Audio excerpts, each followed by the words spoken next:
Y tengan ustedes muy buenas tardes. Bienvenidos a esta sesión número 8 del Diplomado de Sistemas Administrativos y la Gestión Pública. Reciban el cordial saludo de nuestro decano, el doctor Raúl Canelo Rabanal, y de nuestra directora académica, la doctora Minerva Córdoba Sena.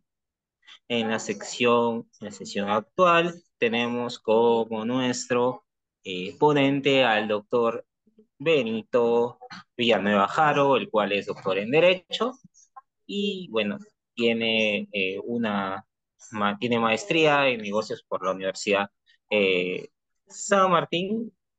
Actualmente se desempeña en la empresa de Mi Lima, en la cual realiza las actividades de servicio de evaluación y análisis de expedientes en materia legal, eh, la cual también tiene una experiencia como docente en importantes universidades de nuestra nación. Doctor, lo invitamos a que pueda iniciar su ponencia cuando usted lo prefiera. Bienvenido. Bien, nuevamente agradecer el espacio académico para la difusión de las normas en materia de contratación pública.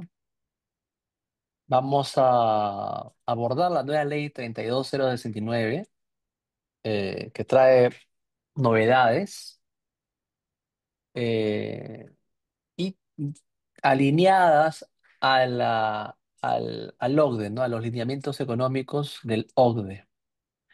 Entonces, vamos a iniciar rápidamente para no, para que nos alcance el tiempo, para que nos alcance el tiempo. Eh, Vamos a ver las definiciones. Titular de la entidad, la máxima autoridad ejecutiva del interior de la entidad. Eh, Hay unas normas, instrumentos de gestión, llámese MOF, ROF, ¿no? Manual de perfil de puestos. Ahora existe dentro del titular de la entidad una, una ley de idoneidad para asumir determinados cargos públicos, sean directores, gerentes de línea, de operaciones, gerencias de apoyo, etcétera, ¿no? Eh, También está la autoridad de la gestión administrativa, ¿no? Que es, eh, que es la autoridad después del titular de la entidad, que es en ese caso la autoridad política, ¿no? Llámese alcalde, por ejemplo, vamos a gobiernos locales, ¿no? Y la autoridad de la gestión administrativa sería gerente municipal. Este gerente, esas son, en temas de contrataciones hay determinadas materias que se puedan delegar. Ahora, con esta nueva ley 32.369 hay muy pocas materias que el titular propiamente va a poder aprobar. Todas van a ser ya asumidas por la autoridad de la gestión administrativa y finalmente va a ser el responsable de la aprobación, autorización y supervisión de los procesos de contratación de bienes, servicios y obras, con excepción de aquellas reservadas para el titular de la entidad. En el caso de los ministerios, es la Secretaría General, en los gobiernos regionales, la Gerencia Regional General, en los gobiernos locales, la Gerencia Municipal, en los organismos públicos y en las empresas del Estado, la Gerencia Regional, ¿no? Vamos a ir avanzando rápidamente. Eh, Vamos a tener en las áreas usuarias, ¿no? Que es la unidad de organización que solicita las necesidades, ¿no? Deben ser atendidas de bienes, servicios, obras programadas en su cuadro multianual de bienes, servicios y obras, ¿no? Para el cumplimiento de las metas y objetivos estratégicos y operativos, ¿no?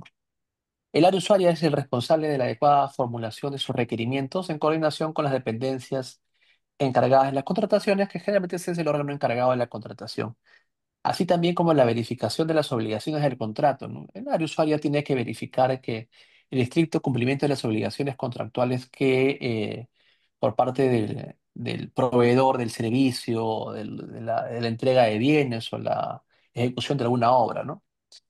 Eh, Finalmente, ¿por qué? Porque es el área usuaria quien va a otorgar la conformidad, ¿no? El área técnica, que ahora es llamada área técnica estratégica, los que ya estamos metidos en el mundo, o sea, el día de hoy no he querido hablar ya el tema del antecedente, la 3225, porque creo que ya, ya esa norma está desactivada, ¿ya? Entonces, por eso ya tenemos que entrar a las nuevas nomenclaturas jurídicas. Eh, y claro, ¿cómo se está aplicando? Se está aplicando de manera rápida, ¿no? Hemos estado, los logísticos, hemos estado coordinando cuáles van a ser los nuevos formatos, las nuevas directivas. Que si bien es cierto, esta no es una especialización en contratación pública, voy a tratar de darle la mayor cantidad de información, ¿no? Y bueno, los que gustan, también estoy dando contrataciones públicas también acá en un diplomado, no más detallado. Bien, pero igual vamos a compartir la mayor cantidad de información. Cualquier momento también pueden interrumpir, hacer preguntas, ¿no? La- Bien, el área técnica estratégica, a ver si por ahí silencian el micro. El área técnica estratégica es la unidad de la organización a la que da sus funciones, las funciones respecto a su especialidad, conocimiento, técnica, se le encarga el rol de área usuaria para que ésta formule los requerimientos de otra, ¿no? Es un área técnica de apoyo, de orientación, ¿no? Que trae esta novedad, la nueva ley, la 32069, ¿no? Y esto va a haber una comunicación que ya se venía dando entre las áreas usuarias y el área encargada de la contratación. El área técnica estratégica es la unidad de la organización a la que, dadas sus funciones, especialidad o conocimiento técnico, se le encarga el rol de área usuaria, ¿no? Para que ésta formule los requerimientos por encargo ahora de otras, ¿no? De otras entidades, dependencias, ¿no? Así como la verificación de las obligaciones del contrato, su cumplimiento y la emisión de la conformidad respectiva. Es decir, ahora hay un acompañamiento, un acompañamiento. Antes era un acompañamiento tácito, ¿no? Ahora hay un acompañamiento formal, literal, expreso, legal. Es decir, hay una responsabilidad binaria, una responsabilidad compartida entre el área técnica estratégica que tiene que, obviamente, formular en coordinación con el área usuaria, ¿no? Tenemos también la dependencia encargada ahora de las contrataciones, ¿no? Que finalmente es la unidad de organización responsable ya de proveer y atender los requerimientos, ¿no? Antes se llamaba órgano encargado de la contratación, ahora se llama dependencia encargada de la contratación, el DEC, ¿no? Antes era OS, ahora es DEC, dependencia encargada de la contratación. Es la unidad de organización responsable de proveer y atender los requerimientos de bienes, servicios y obras, incluida la preparación de la estrategia de contratación, conducción y realización de los procesos de contratación desde que se presenta el requerimiento hasta su culminación. Puede asumir el rol de área técnica también, ¿no? Área técnica estratégica que coadyuva al área usuaria a formular adecuadamente sus requerimientos, ¿no? En los casos que ameriten, ¿no? Dadas sus funciones, especialidad o conocimiento técnico. Tener en cuenta que la dependencia encargada de las contrataciones se exige que tengan especialistas certificados, ¿no? Certificados por el OEC. Ahora último, actualmente solo hay 7 personas, actualmente solo hay 7 personas certificadas a nivel intermedio, no hay ninguno avanzado. De estadística, con la ley anterior, la 3225, solo el 2% era avanzado a nivel nacional, ¿no? O sea, es obviamente para ser parte de un área logística o para asumir un cargo de dirección en administración, tenemos que estar certificados por el OS ahora, ¿no? Por el OS. ¿Ya? ¿Qué más? Ahora, bueno, ahora se llaman los compradores públicos, ¿no? Compradores públicos, que son los funcionarios y servidores de la dependencia encargada de las contrataciones. Estos son responsables de realizar las actividades a la gestión de la contratación de la entidad contratante, que es prácticamente el llamado comité especial, ¿no? Las cuales incluyen la organización, elaboración de la documentación y conducción del proceso de contratación, ¿no? Así como el seguimiento también de la ejecución del contrato y su conclusión. Eh, Bien, ahora vamos a ver el tema, lo que señala ahora respecto a la discrecionalidad y rigor técnico de los funcionarios y servidores, dependencias y unidades de organización. encargadas de las contrataciones. Tenemos la facultad para actuar discrecionalmente, la cual se fundamenta en el rigor técnico empleado por los funcionarios y servidores, ¿no? Y claro, esa discrecionalidad, ¿dónde va a estar asentada? ¿Dónde va a estar cobijada? Siempre en los principios generales del derecho administrativo y los principios también, los principios de la contratación pública, los nuevos principios de la contratación pública, ¿no? Bien.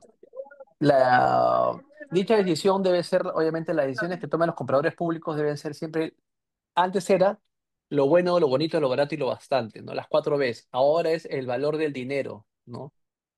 La facultad, bueno, la discrecionalidad, como le decía, y el rigor técnico de los funcionarios y servidores, eh, dependencias y unidades de organización encargadas de contrataciones, nos vamos a regir en el marco de los principios de la contratación pública, ¿no? Esta facultad para actuar discrecionalmente se va a fundamentar en el rigor técnico empleado por nosotros, los funcionarios y servidores, dependencias y unidades de organización encargadas de la contratación pública para optar por la mejor decisión, debidamente sustentada, que permite el cumplimiento oportuno de los fines públicos. No ha cambiado mucho porque finalmente es el valor por dinero y lograr la finalidad pública, ¿no? Eh, Dicha decisión debe ser la más conveniente para alcanzar servicios, obras que maximicen el valor de los recursos públicos, es decir, lograr el valor público, ¿no? Esta decisión se toma en observancia del principio del valor por dinero. Es lo que ahora rige esta nueva ley de contrataciones, la 32069, y su reglamento y los criterios ya establecidos por la cuarta disposición final complementaria de la ley 29C22. ¿Cuál es la ley? Esa ley que modifica la 27785, que es la ley orgánica del Sistema Nacional de Control y de la Contraloría General de la República, porque es ahí donde señalaba que era comprar de manera así, eficiente, efectiva, con resultados, pero obviamente era, no se hablaba mucho del valor por dinero, ¿no? Este criterio, el principio del valor por dinero, ¿no? Que era un tema, comprábamos mal, o sea, comprábamos barato, pero comprábamos mal. Ahora no, ahora hay que comprar de manera eficiente, efectiva y que obviamente se involucra un mayor gasto, que este sea perenne, duradero en el tiempo, ¿no? Tener en cuenta que esta modificación también amplía las facultades en el proceso para sancionar en materia de responsabilidad administrativa funcional. Recordar que acá, cuando un comprador público infringe la norma, ahí van a haber cuatro tipos de responsabilidades. La responsabilidad civil por el daño a la entidad, la responsabilidad penal por, no sé, por omisión de funciones, o colusión, o peculado en uso, malversación de los fondos. En la área administrativa será un disciplinario por omisión, por negligencia en las funciones, ¿no? Negligencia en las funciones y la parte funcional que la va a determinar algún informe de control, ¿no? O un examen especial que se haya dado o se haya mandado por el órgano de control interno.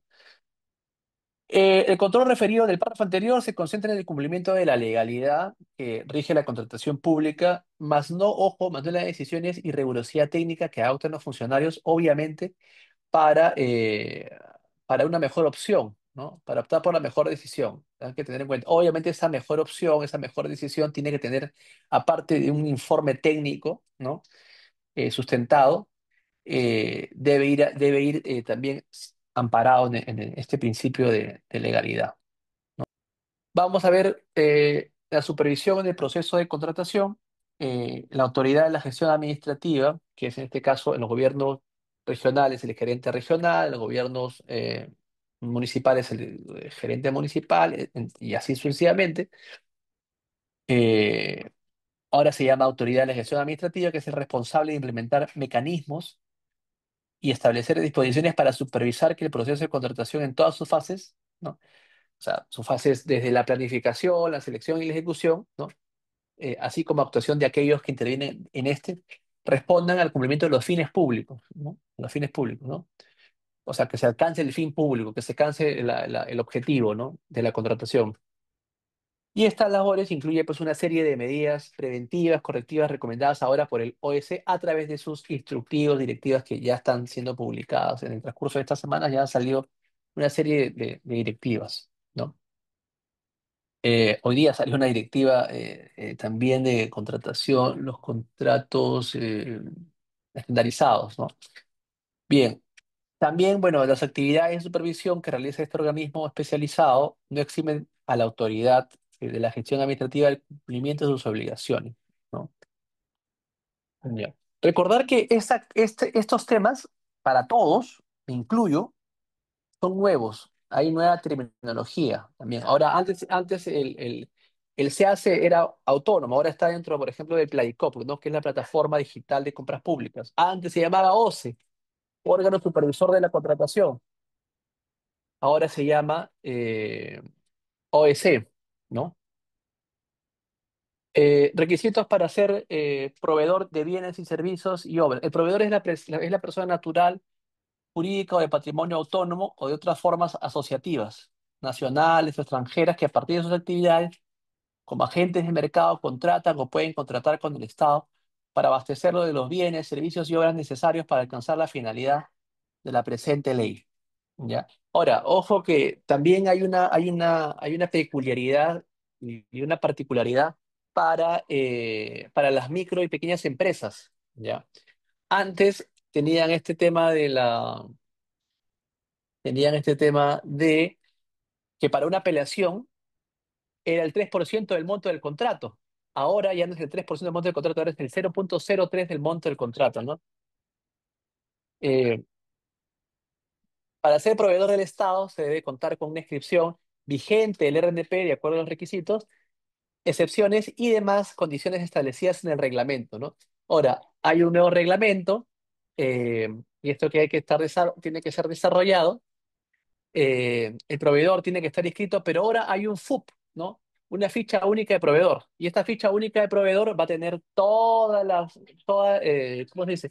Toda la historia de la persona, si está inhabilitado, suspendido, destituido, las formas de contratar, si es micro o pequeña empresa, desde cuándo se ha inscrito su RNP, cuántas veces ha vendido al Estado, ¿no? Entonces ahí uno va a poder tener su ficha, ¿no? La ficha, ¿no? Entonces ahora obviamente la idea de esta nueva ley es que se cumpla el tema de la interoperabilidad, ¿ya? Entonces el Pladicot va a tener el SICAN, el SEACE, va a tener el RNP, ¿no? Obviamente hay un tema de progresividad en la implementación de esto, pero va a ser sumamente rápido. Esperemos que se adecúen todos, ¿no? Ahora incluso ya se desapareció la adjudicación simplificada, nos hemos quedado con la comparación de precios, la subasta inversa electrónica, y los tipos de licitación, que hay unas 6 modalidades de licitación, hay una serie de modalidades de concurso, ¿no? Con nuevos plazos, con diálogos competitivos. Ahora la idea, antes podíamos observar que un funcionario del área encargada de contratación o el área de logística se reunía con algún proveedor, eso era un pecado, un tema de colusión, ¿no? Colusión, tráfico de influencias, cohecho, incluso se podía generar, ¿no? Ahora no, ahora lo que se busca es una negociación competitiva, ¿no? Y es lo novedoso ahora, ¿no? Lo novedoso. Bien, entonces para ser proveedor de Estado se debe contar con una inscripción vigente del RNP, más o menos se paga una tasa del Banco de la Nación, no sé, pues creo que depende si es persona natural o jurídica, va a depender la capacidad de contratación, todo ahora es virtual, ¿no? Eh, y claro, el proveedor tiene que ver en qué está inscrito, en bienes, servicios, en obras, en consultoría de obras, ¿no? Y claro, como bien he señalado, no debe estar impedido para contratar con el Estado. Ojo, hay una observación en esta nueva ley, la 32069, que es muy conocida, se ha vuelto ¿con qué palabra lo podemos decir de manera educada, ¿no?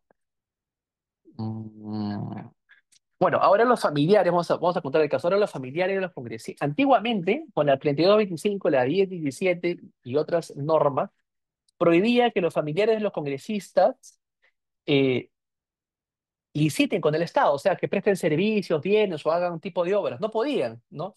No podían. Entonces, ahora con esta ley sí pueden, ¿no? Sí pueden. Lo voy a detallar, lo voy a indicar en dónde nació, cómo nació, cuáles fueron los sustentos, ¿no?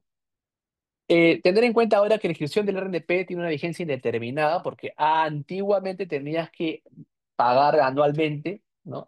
Pagar anualmente, y bueno, ahora tiene una vigencia indeterminada, obviamente sujeto a la actualización de información bajo el criterio este de mutas mutandi, todo cambia, ¿no? Todo cambia.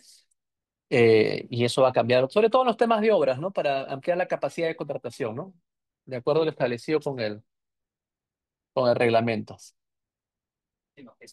Y acá es lo que le decía, los impedimentos para contratar, y acá vamos a tocar eh, el caso que se generó un pleno, la sentencia 1087, ¿no? De una demanda de amparo, ¿no? Señala, ¿no? ¿Cuál fue el fundamento del magistrado Blume Fortini, ¿no? Bueno, ahí está. Esta es la antigua configuración de los magistrados.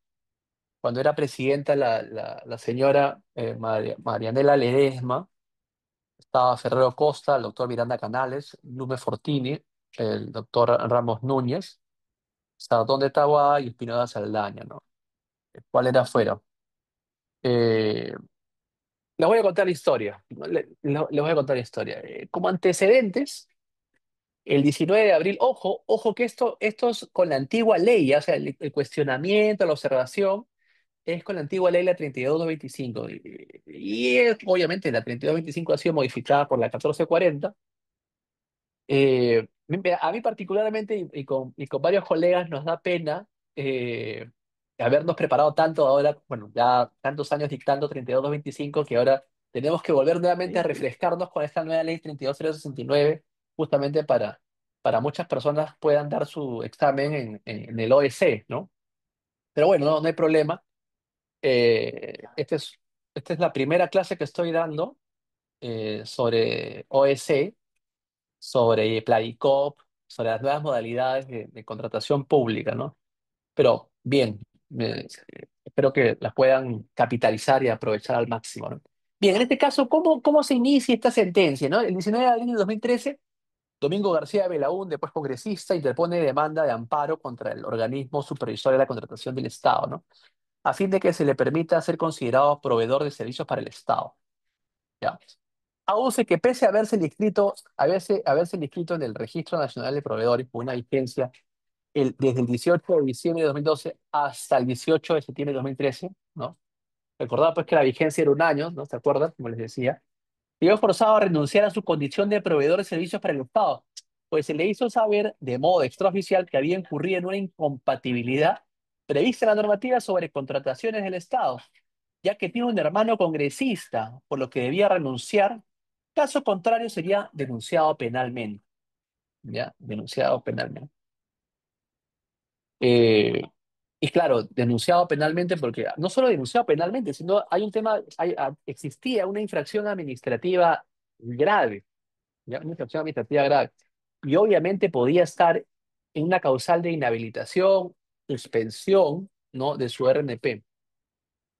Entonces, dice, sostiene que si bien es cierto, resulta razonable que la ley fije impedimentos para contratar con el Estado a los congresistas, el artículo 10 inciso F, del decreto legislativo 1017, que es con la antigua ley, antes de la 3225, la 1017, decreto legislativo que aprueba la ley de contrataciones del Estado, extiende dichas prohibiciones al cónyuge, conviviente o los parientes hasta el cuarto grado de consanguinidad y segundo de afinidad, desconociendo que los congresistas fuera del ámbito del Congreso de la República no tienen capacidad para favorecer a sus parientes, pues no realizan obra pública, no tienen iniciativa de gasto y en todo caso forman parte de un órgano colegiado, el Congreso de la República, cuyas decisiones se adoptan colectivamente. Ahora, estos alegatos, estos argumentos del congresista, del hermano del congresista, es algo que ya está señalado tanto en la Constitución Política del año 93 como en el reglamento del Congreso, ¿no? Que no tienen iniciativa de gasto, ¿no? Que no pueden favorecer a sus parientes, ¿no? Y, eh, y bueno, pero ¿qué resuelve? Ojo, ¿qué resuelve? Declara fundada la demanda de amparo, ¿ah? En virtud del artículo primero del Código Procesal Constitucional. Por sí, ¿qué se había acreditado? Se ha acreditado la vulneración del derecho a la libre contratación y al principio de presunción de inocencia, ¿no?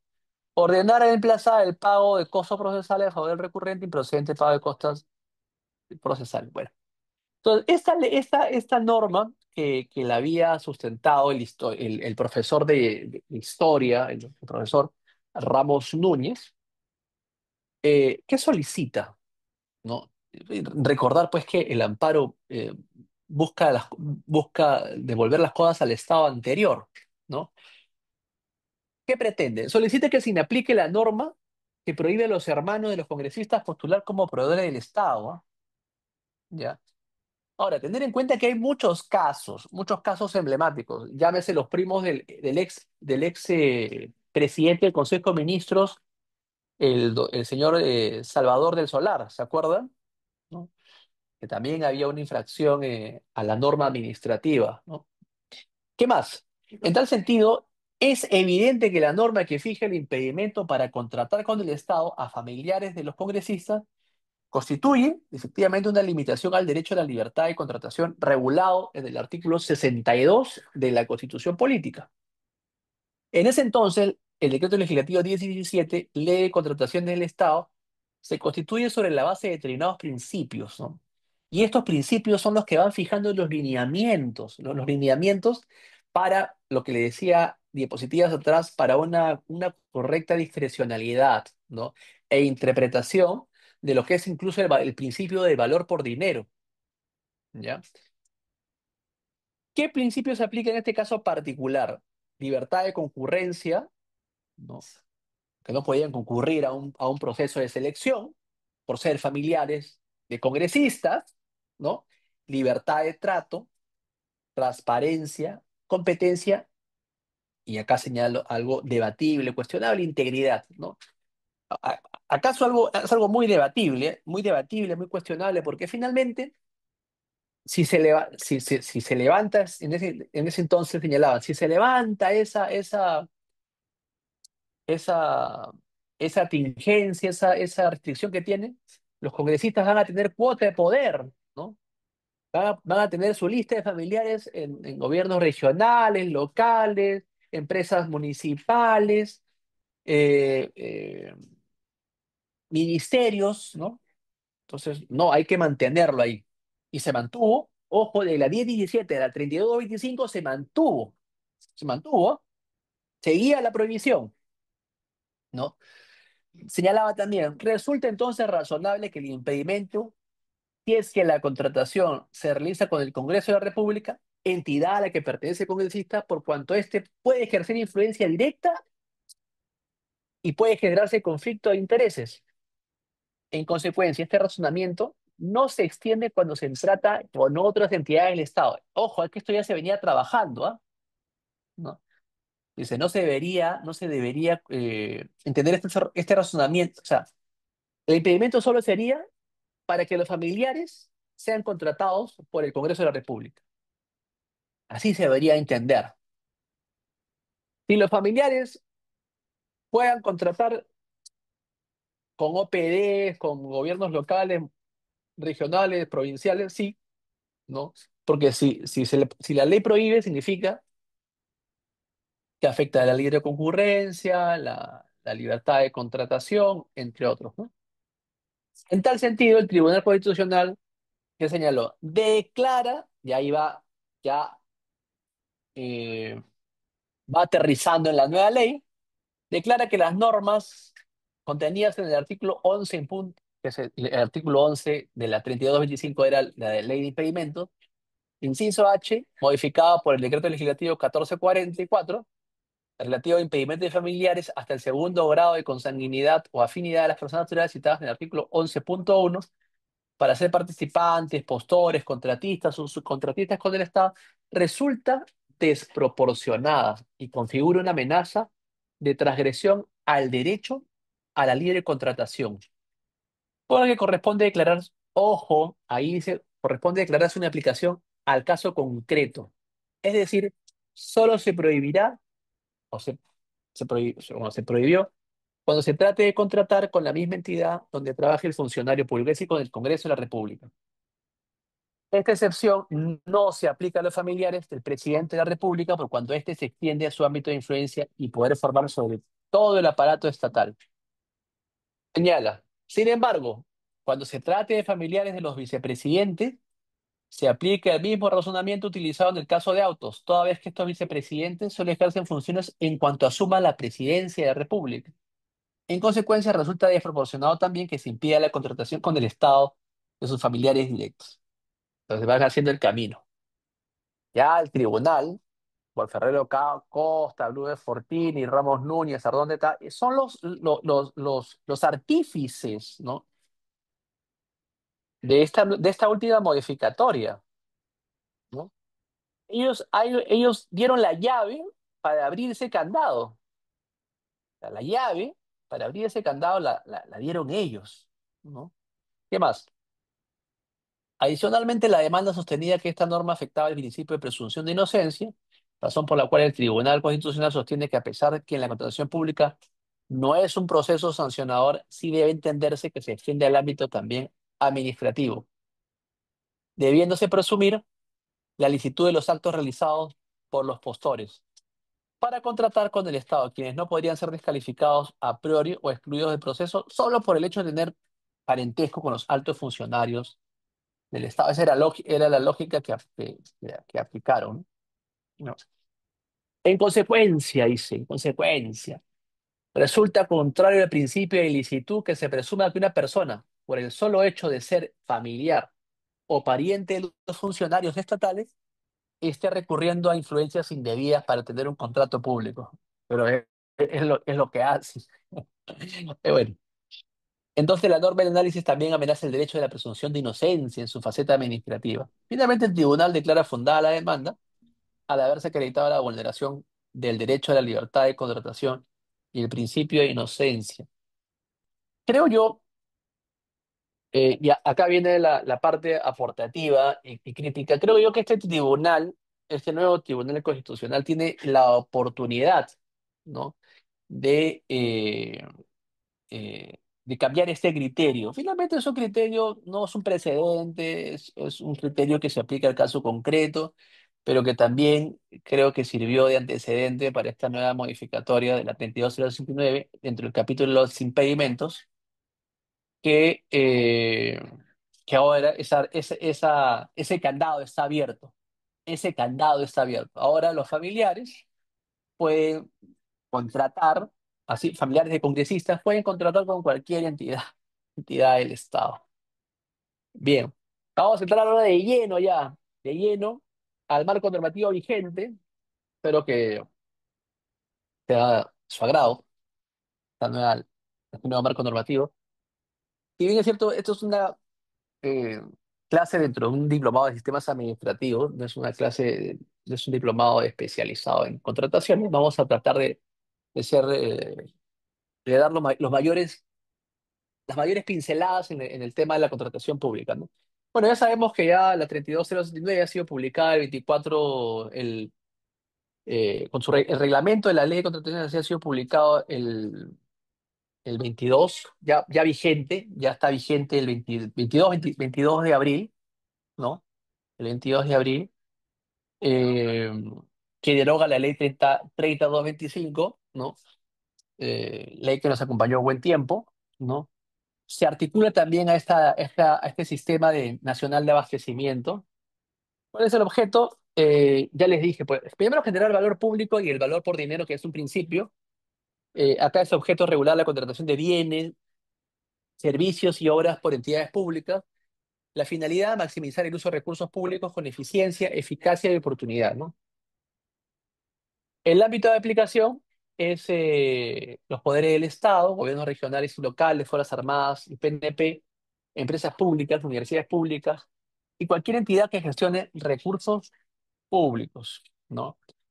Principios rectores es el valor por dinero, la libre competencia, la legalidad y la transparencia. Sostenibilidad, innovación, que ahora hay un proceso de innovación, ¿no? Hay un proceso de innovación, gestión por resultados y gestión por riesgos, ¿no? Ahora la gestión por riesgos está en todos los contratos, incluso los de servicios, ¿ah? Están todos los contratos, bienes, servicios, obras, la gestión de riesgos, porque finalmente los riesgos están en todo tipo de contrato. Cambio respecto a la ley anterior, bueno, ya nos despedimos de la ley 3225. eh, Hay una reducción de plazos, ¿no? E impedimentos también. Se introduce, como le decía, la ficha única del proveedor, ¿no? Que es la que va a tener todo el historial del proveedor. Se ha creado el Pladicop, que es la plataforma digital de contrataciones públicas, y hay, como les decía, hay un nuevo enfoque de sostenibilidad y riesgo, ¿no? Y riesgo. La sostenibilidad es que lo que se compra se mantenga, se actualice, se mejore, ¿no? Y riesgo, pues tiene que ver también la asignación e institución de los riesgos, ¿no? Marco general de la reforma de la contratación pública, vamos. La idea acá de la reforma es articular la cadena de abastecimiento público, modernizar y simplificar la gestión de las compras y sobre todo, como les decía al inicio de la clase, era implementar las recomendaciones del OCDE, ¿no? Ya estamos más alineados, y más aún ahora con las nuevas tendencias de los contratos NE, los contratos FIDI, ¿no? Los contratos colaborativos o asociativos, ¿no? Los que se usaron, por ejemplo, Estado, eh, el Estado, los contratos de Estado contra Estado, ¿no? Esto que se usaron en los Juegos Panamericanos. Yo participé en estos contratos en los Juegos Panamericanos en el 2016, si no me equivoco, 16, ¿no? Pero finalmente nos dimos cuenta que el Estado era muy lento, muy burocrático y que no íbamos a llegar. Yo era funcionario de la Municipalidad de Lima, en el área de cooperación técnica internacional, y finalmente dijeron, ¿sabes qué? Esto, para llegar al just and time, al justo a tiempo y no tener una penalidad pues exorbitante y de repente que no nos dejen, no nos quedemos como país no elegible, hagámoslo con la modalidad NEC, ¿no? La modalidad NEC, el supuesto F, si no me equivoco, el supuesto F, de gobierno a gobierno, y se hizo de esa manera, no con los ingleses. Bien, y esas son las nuevas innovaciones que va a ir trayendo, ¿no? Incluso ahora la última modificatoria que va a la fin, ¿no? 13 programas con manejo de recursos públicos ahora van a la fin, a la infraestructura nacional, ¿no? Creo que es un buen aporte, creo yo, ¿no? Todos estos programas que tiene proyectos de inversión pública vayan un solo a un área, a una entidad como así, ¿no? La reforma tiene como objeto articular la cadena de abastecimiento. Ya saben que la cadena de abastecimiento es un sistema. El sistema de abastecimiento parte de los 11 sistemas que tenemos, que ya creo que los comenté, ¿no? Busca modernizar y simplificar la gestión de las compras. Busca que exista la transversabilidad, ¿no? Esta palabra la vamos a encontrar mucho. Se busca también implementar las recomendaciones del OCDE. Y lo mejor que ha pasado en estos últimos días, que bueno, hay grupos que cuestionan también este tema de que estos programas que tienen proyectos de inversión pública vayan a la NIN, perdón, a la Autoridad Nacional de Infraestructura, es que sea a veces que una entidad pueda manejar ya los grandes proyectos de inversión pública, ¿no? Y claro, estos grandes proyectos de inversión pública se hagan mediante modalidades colaborativas, asociativas, dentro de estos contratos de ingeniería, estos nuevos contratos de ingeniería, ¿no? Los contratos NEC, los FIDIC, entre otros, ¿no? Y si bien es cierto, yo estoy de la posición de que debe existir un código de contratación pública, porque hay varios procesos para ahí especiales también. Creo que esta ley es un nuevo aporte que lo está llevando bien. Yo, por ejemplo, no soy muy adicto a los presupuestos adicionales. Yo no creo mucho en los presupuestos adicionales. Bien, vamos avanzando. Actuaciones preparatorias. Se implementa el principio del valor por dinero, ¿no?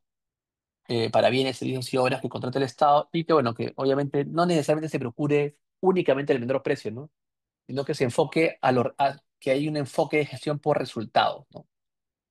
Eh, y claro, mantener esta trilogía de economía, eficacia y eficiencia, ¿no? Economía, reducir costos, manteniendo la calidad, ¿no? Eficacia, lograr resultados, los resultados deseados. y sobre la base que es la eficiencia, producir más con los recursos dados y producir lo mismo con menores recursos, ¿no? Entonces esa es la trilogía, economía, eficiencia y eficacia. Eh, Dentro de las ecuaciones preparatorias, ¿no? Que era el tema de la planificación, de cómo se va a planificar, se calcula todos los costos del ciclo de vida de la contratación, ¿no? Desde el post, o sea, el post que son el tema del mantenimiento, ¿no? Mantenimiento y operatividad de una, no sé, de un puente, de una vereda, de una carretera, de un hospital, de un colegio, ¿no? ¿No? La capacitación también, ¿no? También la priorización de la calidad en la contratación, ¿no? Y obviamente en el tema de obras, siempre el tema de obras va a ir acompañado, ¿no? Va a ir vinculado al tema del supervisor, ¿no? Supervisor o inspector de obra, ¿no? Eh, buscar la sostenibilidad social, ambiental y económica de la contratación y contratar de forma oportuna, ¿no? Oportuna. ¿Ya? Entonces, pero obviamente contratar de forma oportuna, eficiente, eficaz, ¿no? Y que genere, pues, eh, reducir recursos y producir lo mismo y más, ¿no? Y más. Por eso ahora hay tiene que haber diálogos competitivos, ¿no? Diálogos competitivos. La selección, bueno, ahora se incluyen nuevas herramientas para las entidades contratantes a fin de satisfacer sus necesidades, porque ahora, bueno, todo ya está digitalizado. Los acuerdos marcos, los acuerdos marcos, los acuerdos, las subastas inversas electrónicas, la comparación de precios, todo se hace por internet ahora, ¿no? ¿No? Pero ahora, como les decía, dentro de los principios de la innovación hay una compra que se llama compra pública de innovación, ¿no? Cuando alguien tiene una idea distinta, innovadora, inteligente, ¿no? Eh, que, que, que no hay en el mercado, ¿no? No había, o sea, habían temas, por ejemplo, no se podía contratar algo, eh, por ejemplo, un sistema de irrigación con témperas, por ejemplo, no se me ocurre, un sistema de irrigación con témperas. Pero ¿cómo? Sí, se demuestra, porque el sistema de irrigación con témperas era más eficiente, más efectivo, más económico para reducir las plagas en la sierra. Y digo, pero ¿cómo? O sea, cómo, cómo hago mi estudio de mercado, ¿no? Y es el único que tiene ese know-how, que está patentado, ¿no? Y no podía, pues, porque se afectaba, entre comillas, la libre concurrencia, no era una directa. ¿Por qué? ¿Y por qué no una directa por ciencia personalísimo? No, no encajaba. Entonces, ahora hay esta modalidad que es compra pública por innovación, ¿no? En el cual se tiene que acceder a soluciones innovadoras debidamente patentadas, registradas, ¿no? Y obviamente que hayan pasado por un proceso de investigación y desarrollo, ¿no? Para sus resultados. Otros también mecanismos diferenciados de adquisición, tecnologías sanitarias para enfermedades raras, huérfanas oncológicas de alto costo, hay una peculiaridad para su compra, ¿ya? Hay una mayor variedad de procedimientos de selección, sí, los hay, hay un ramo de variedades en la licitación pública y en el concurso público, ah, por cada objeto contractual en las que las entidades contratas pueden atender sus necesidades con mayor flexibilidad. Hay también, bueno, también había en la antigua ley, la 3225, la compra centralizada, ¿no? Es posible también encargar todas las fases del proceso de contratación a Perú Compras, incluyendo incluso la gestión contractual. Y obviamente eso genera, pues, que los funcionarios, servidores y las mismas autoridades políticas hagan más gestión, ¿no? Entonces le encargo a Perú Compras, y diría yo, que las entidades, si son inteligentes, ¿no? Se desprendan de la fase de contratación para hacerla por encargo, ¿no? ¿No? Entonces, veamos si aprovechan, ¿no? O sea, si yo fuera asesor de algún alcalde o algún director ejecutivo, ¿no? Lo primero que pediría sería encargar las fases del proceso de contratación, ¿no? Incluyendo la gestión contractual, que se ha hecho incluso, ¿cómo se hacía antes? Se hacía antes, por ejemplo, con el PNUD, con el OIM, con el UNOPS, ¿no? se encargaba, ¿no? Obviamente, pues había un monto, una cuota de administración, un pago por la administración del contrato, ¿no? Se hacía un pago, ¿no? Que era un porcentaje del monto total del contrato, ¿no? Y valía la pena, ¿no? Ahora sí, bueno, ahora es posible encargar la fase del proceso de contratación, incluyendo la gestión contractual a Perú Compras u otra entidad, ¿no? Y viene la novedad de los contratos menores. Antiguamente se llamaba el ABC, adjudicación de menor cuantía, luego pasó a ser compras de menores a 4 ITs, luego pasó a 8, o sea, en 8, y ahora se llama contratos menores, ¿no? No pasaba, estaban excluidos de la ley de contrataciones.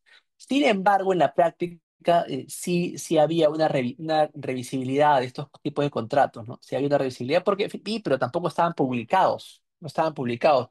No estaba publicado su fase de planificación, su selección, sus cotizaciones, no estaban ahora sí vas a poder revisar, ¿no? Incluso el producto lo vas a poder revisar en línea. Entonces hay un tema de más de transversalidad, hay un tema de transparencia, ¿no? Se va a poder ver si esta persona está en dos, tres, cuatro entidades, que bueno, lo permite la ley, ¿no?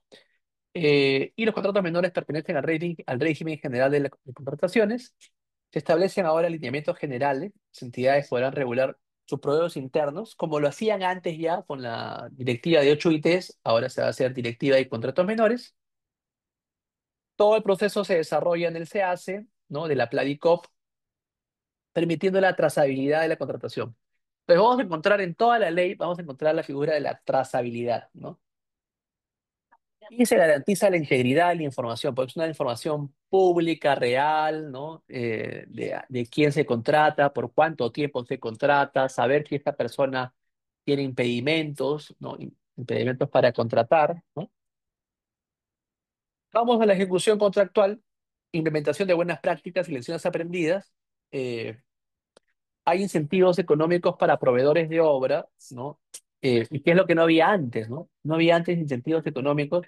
Lo que eso se ha importado de la buena práctica en la contratación pública de estos contratos colaborativos, asociativos NEC, ¿no? Si culminas antes de la fecha, pues tiene que haber un incentivo económico para el proveedor de la obra, ¿no? Eso es un gran aporte, ¿no? Al incorporar excelencia en estándares ambientales y de seguridad que meridianamente sí se veían estos estándares ambientales y de seguridad en los contratos de concesión, sí habían en los contratos de concesión. Es más, la asignación de riesgos, los estándares ambientales, sociales, han estado siempre en los contratos de concesión, ¿no? Por respuesta rápida también, también por una respuesta rápida en la supervisión también. Ahora, pues, el cuaderno de obra es un cuaderno ya de obra electrónico, ya no es en físico. Mm, sigue habiendo en la práctica también, bueno, de la notarización de los contratos, de los cuadernos de obra, pero también hay un tema de la virtualidad, ¿no? Esta nueva figura, que no es tan nueva tampoco, porque ya se venía utilizando del fast track, ¿no? ¿Se acuerdan que el doctor Castañeda, perdón, el doctor Rafael López Aliaga salió explicando cómo se hizo el tema de la vía expresa sur, ¿no? El liberamiento de vías? Si bien es cierto, ya había una titularidad previa, ¿no? La periodista le cuestionaba, oye, pero acá no hay expediente, ¿no?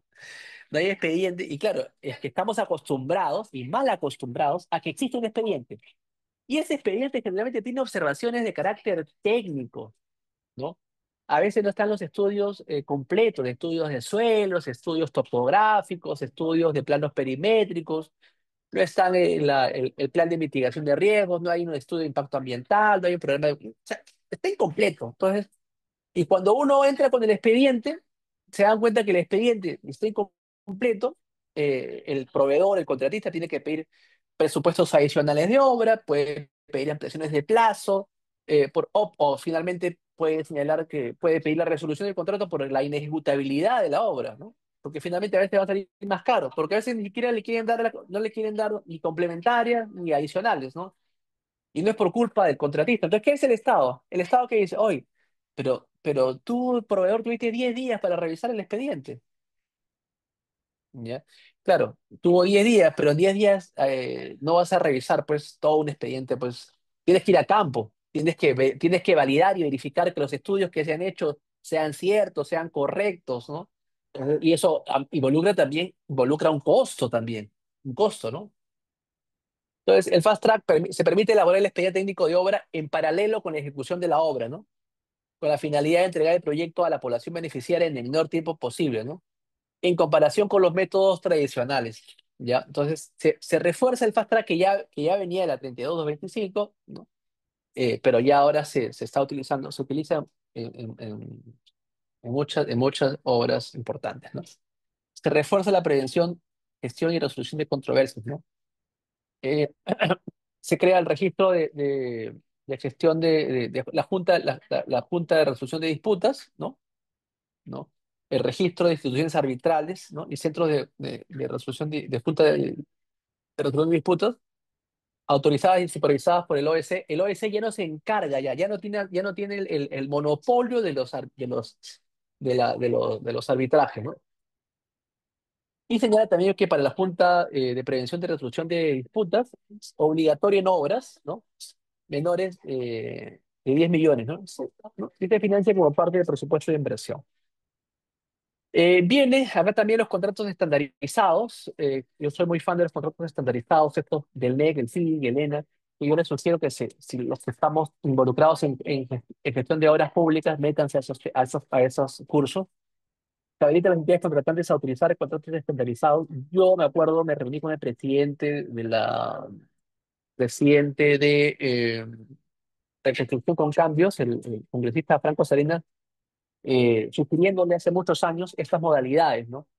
Las modalidades de Project Finance, ¿no? Que se hizo en reconstrucción con cambios, se hizo, pero no entendían la lógica, no entendían cómo se hacía.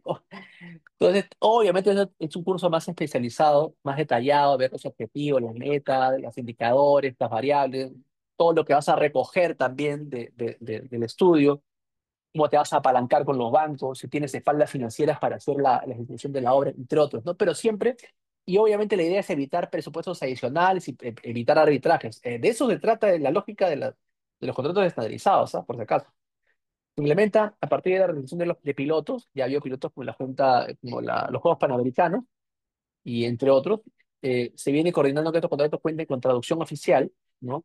¿Por qué? Porque tienen una traducción oficial en inglés. Por ejemplo, los DEC solo están en inglés, los Phoenix sí están en español. Vamos a detenernos 20 minutos para que vayan a descansar, si mi coordinador me lo permite, y en 20 minutos regresamos con la clase.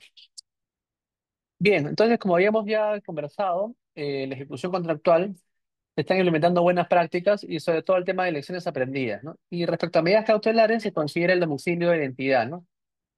Se comunica a la entidad para descargos y la idea ahora es que los arbitrajes están fuera ya del ámbito de control del órgano supervisor de la contratación estatal, ¿no? Ahora ya está este tema de la Junta Preventiva de Resolución de Disputas, ¿no?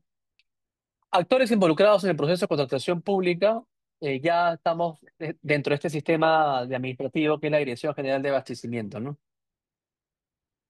Actores involucrados. La Dirección General de Abastecimiento, que es el órgano rector, ¿no? Tenemos a este nuevo órgano supervisor, que es el órgano encargado de la contratación pública eficiente. Perú Compras, que ahora se le puede encargar procesos, ¿no? Antes se le encargaba al UNOS, al OIM, al PNUD, ¿no? También había obras por encargo también, ¿no? A través de un convenio, ¿no? Pero bueno, ahora está esta modalidad que debería ser utilizada, ¿no? Y aprovechada por todas las entidades contratantes. A Perú Compras, ¿no? Como órgano ejecutor se le puede entregar la parte preparatoria, la parte de selección, incluso la parte de ejecución. La Dirección General de Abastecimiento, ente rector y máxima autoridad técnico-normativa, que ya habíamos conversado sobre este sistema administrativo, que es el que ahora va a aprobar y está aprobando ya las directivas, ¿no? Las directivas, la normatividad en materia de abastecimiento. Es el encargado también de difundir la normatividad del Sistema Nacional de Abastecimiento. Coordina también ahora para la elaboración ya han lanzado el temario también para este examen. Eh, el examen para certificación OEC ahora. establece disposiciones referidas también a las buenas prácticas en materia de abastecimiento. Cuando nos referimos a buenas prácticas es la utilización del MEC, del FIC, ¿no? Estas nuevas modalidades, ¿no? También emite opiniones vinculantes en materia del Sistema Nacional de Abastecimiento. Es el encargado de implementar el catálogo único de bienes y servicios, de actualizarlo también.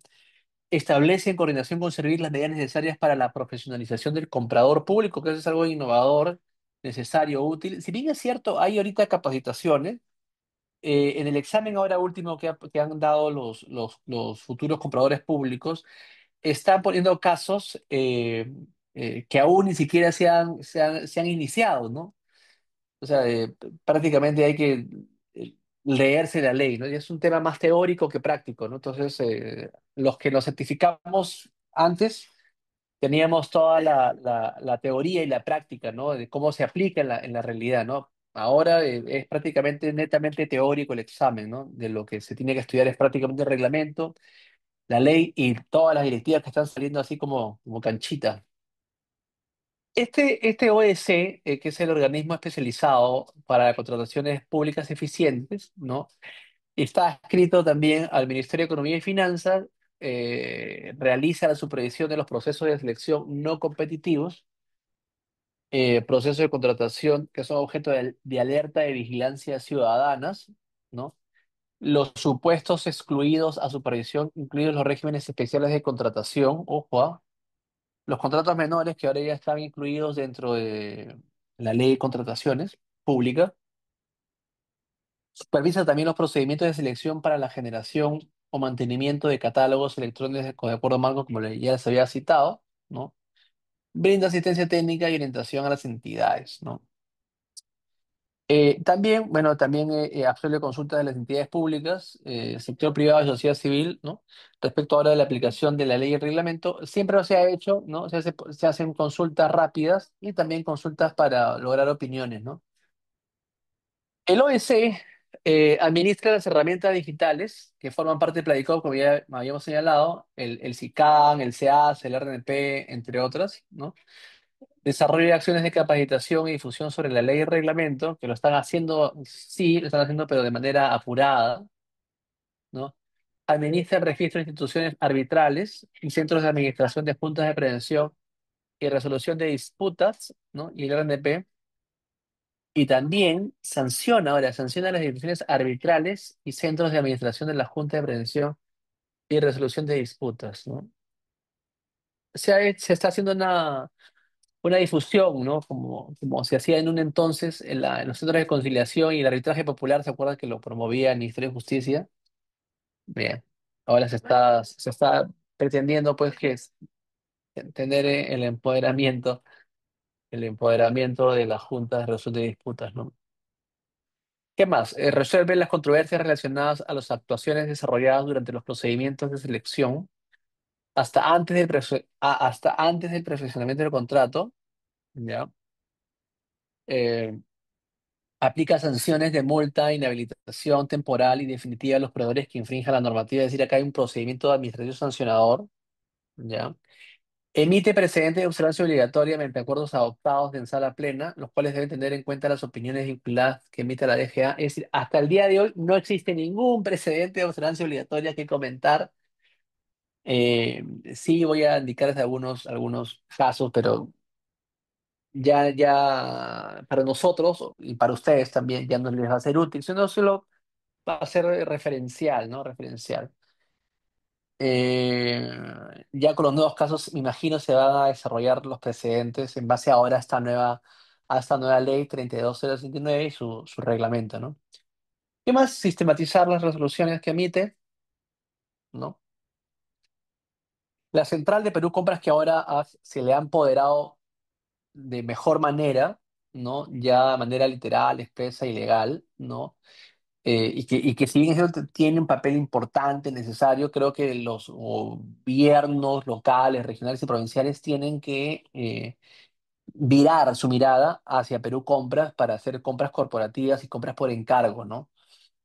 Finalmente, porque las compras corporativas, si a través de las mancomunidades, comprar a través de mancomunidades, por ejemplo, uniformes para serenazgo, para fiscalización, para para obreros, para los jardineros, para áreas verdes, ¿no? Etcétera. O comprar uniformes, por ejemplo, en cantidad, por entidades o por mancomunidades, ese mucho, el valor escala va a contraer la oferta, definitivamente, ¿no? Pero no se ha hecho porque finalmente hay que... no, ya Perú Compras tiene ya buen tiempo, más o menos 10 años, me imagino, o un poco más creo, y creo que ya ha mejorado su nivel de gestión en contratación pública, ¿no? Bien, ¿qué hace Perú Compras como órgano, como organismo público ejecutor adscrito al MEF? Estandariza los requerimientos del Estado a través de las fichas técnicas y fichas de homologación, ¿no? Es la que gestiona el listado de fichas técnicas, administra las herramientas digitales que forman parte ahora del CLADICOP, el catálogo electrónico de acuerdo marco, eh, promueve, conduce y gestiona los procedimientos de selección para generar catálogos electrónicos de acuerdo marco, las compras corporativas y las compras centralizadas, ¿no?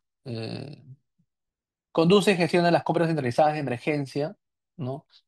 Realiza contrataciones por encargo a favor de otras entidades contratantes, que es lo que creería yo que es el valor agregado que debemos virar hacia ese lugar, ¿no? Orientar a las entidades contratantes en materia de su competencia. Entidades contratantes se considera como entidad contratante, bueno, a todos, ¿no? A todos, eh, Poder Legislativo, Judicial, Defensoría del Pueblo, bueno, que todos son los organismos constitucionalmente autónomos, INDECOPI, ministerios, organismos públicos, programas y proyectos especiales no se escapan, ¿ya? Gobiernos regionales, sus programas y proyectos, gobiernos locales, sus programas y proyectos, universidades públicas, empresas del Estado pertenecientes a los tres niveles de gobierno, eh, fondos constituidos total o parcialmente con recursos públicos, sean de derecho público o derecho privado, empresas municipales también, ojo, el Seguro Social de Salud, las Fuerzas Armadas, Policía Nacional, órganos desconcentrados, organizaciones creadas conforme al ordenamiento jurídico nacional con autonomía y capacidad para gestionar sus contrataciones, ejemplo, Serpar en mi Lima, ¿no? Se encuentran registradas en el registro de entidades contratantes, el REC, ¿no? Que administra ahora el OS, ¿no? Dentro de las entidades contratantes se encuentran los siguientes actores involucrados, ya saben, el titular de la entidad, la autoridad política, ¿no?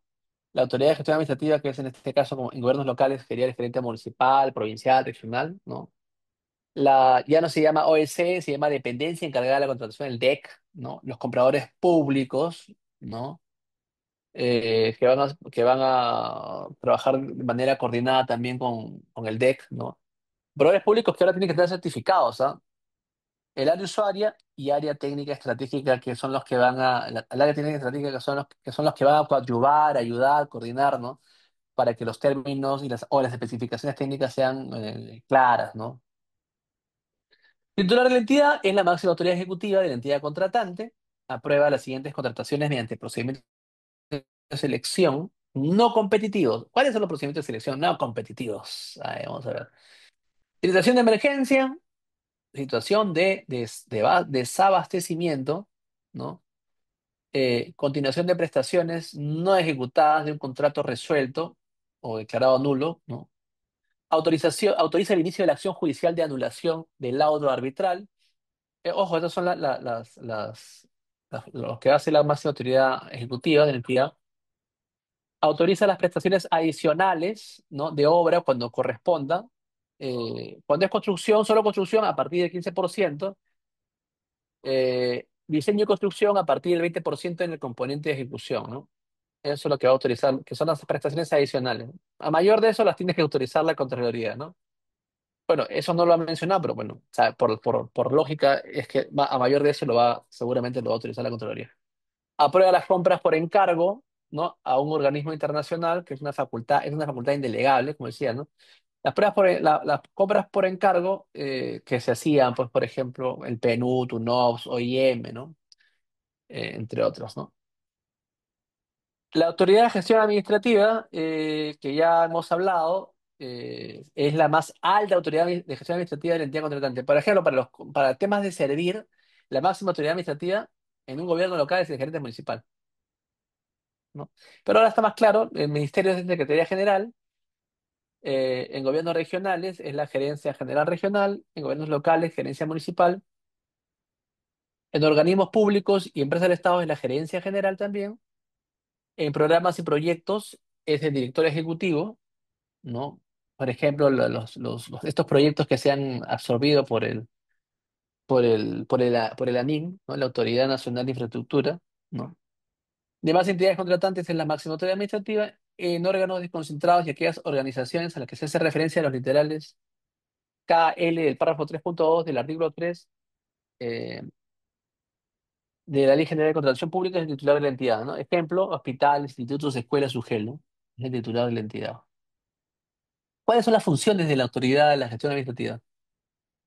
Si se han dado cuenta, tenemos, la anterior tenemos funciones a ver, acá está, acá está. El titular de la entidad, estas son las únicas eh, cosas que va a hacer, ¿no?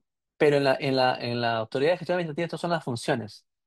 Autorizar la ejecución de prestaciones adicionales de bienes, servicios y consultoría de obras cuando se le corresponda hasta el 25%, ¿no? Autorizar prestaciones adicionales de obra en los sistemas de entrega. Ahora hay unos sistemas de contratación, se llama sistemas de entrega, ¿no? Sistemas de entrega. Solo construcción hasta el 15%, diseño y construcción hasta el 25% en diseño y 20%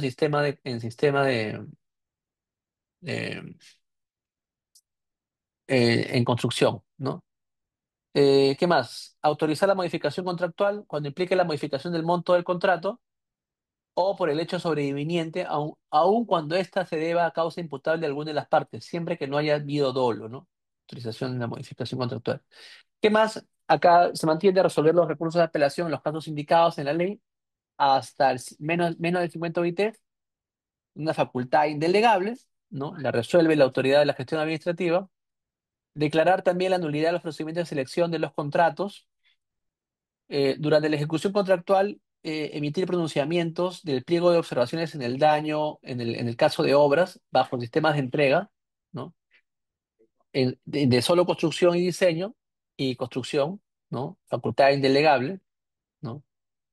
Evaluar la conveniencia de acudir a un arbitraje internacional, ¿no? También es una facultad indelegable. Aprobar algunos supuestos de procedimientos de selección no competitivos, ¿no? Que son generalmente las contrataciones directas, pues, ¿no? Los procesos de selección no competitivos.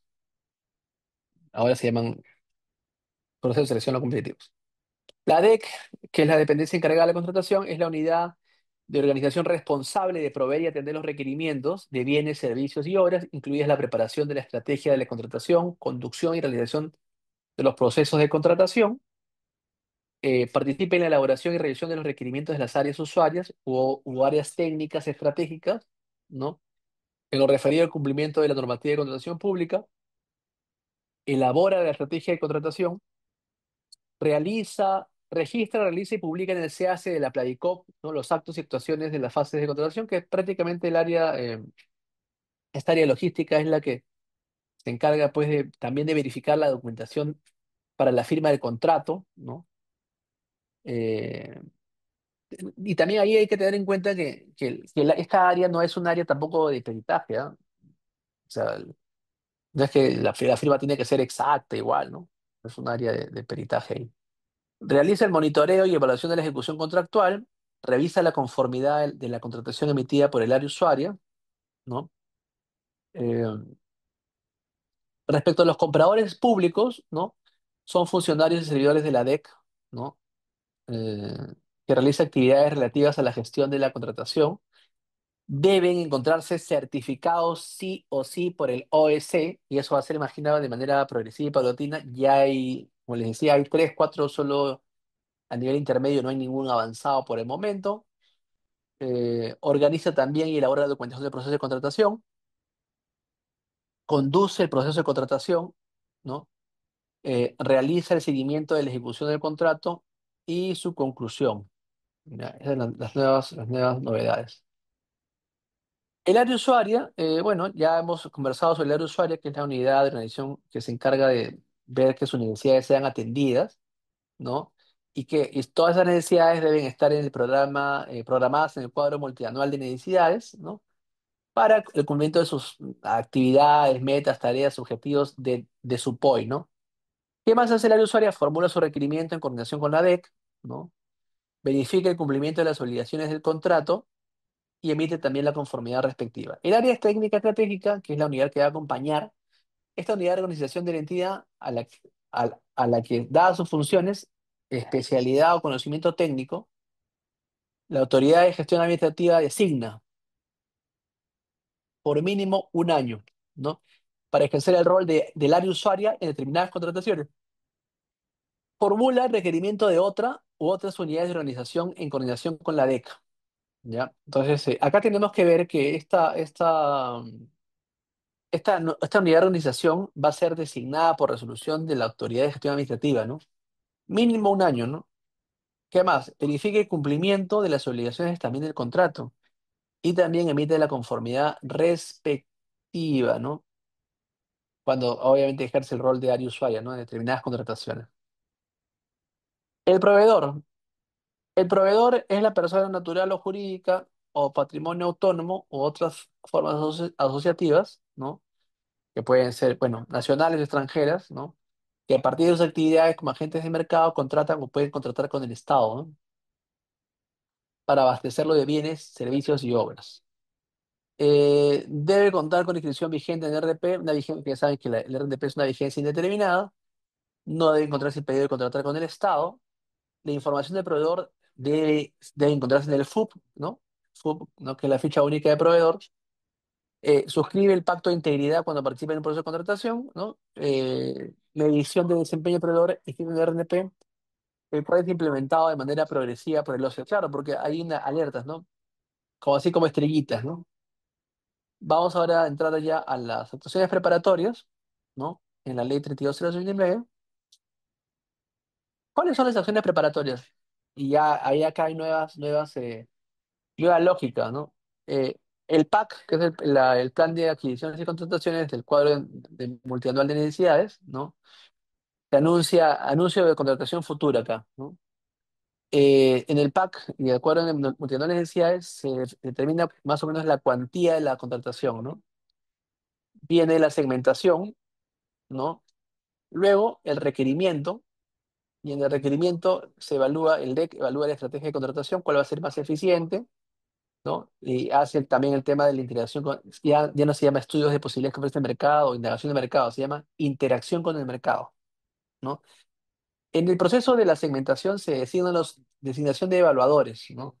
¿No? Que tienen que ver qué es lo que van a, qué es lo que va a hacer el área, ¿cómo se llama? El área técnica estratégica y el área usuaria, ¿no? La designación de valores.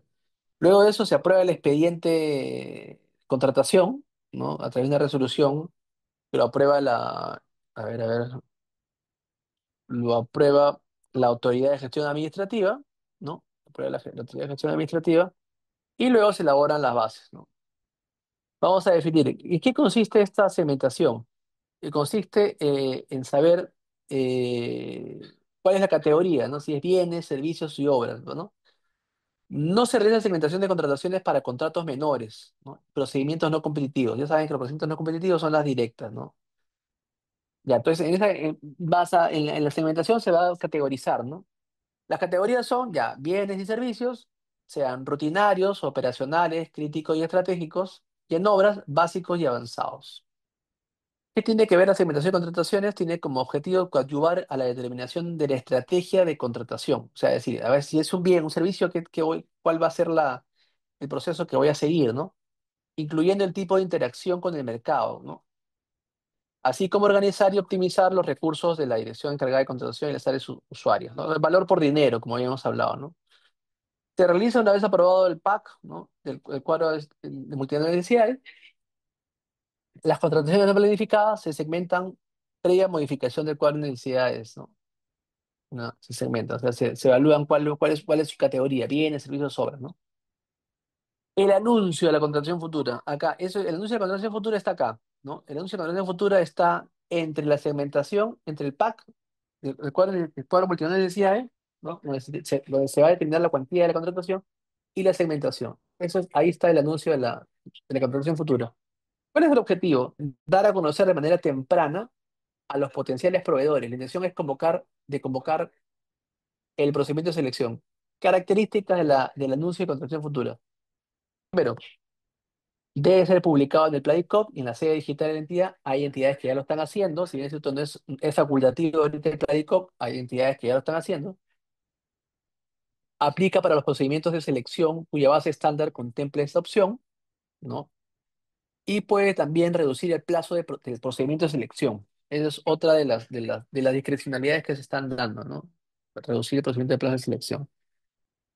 Eh, Incluye la siguiente información, el anuncio de contratación futura. Los datos de la entidad contratante es como es el resumen ejecutivo, la descripción preliminar del requerimiento, alcance, plazo de entrega o ejecución, cantidad aproximada de bienes a adquirirse, el tipo de procedimiento de selección a utilizarse y la fecha aproximada de convocatoria del procedimiento de selección.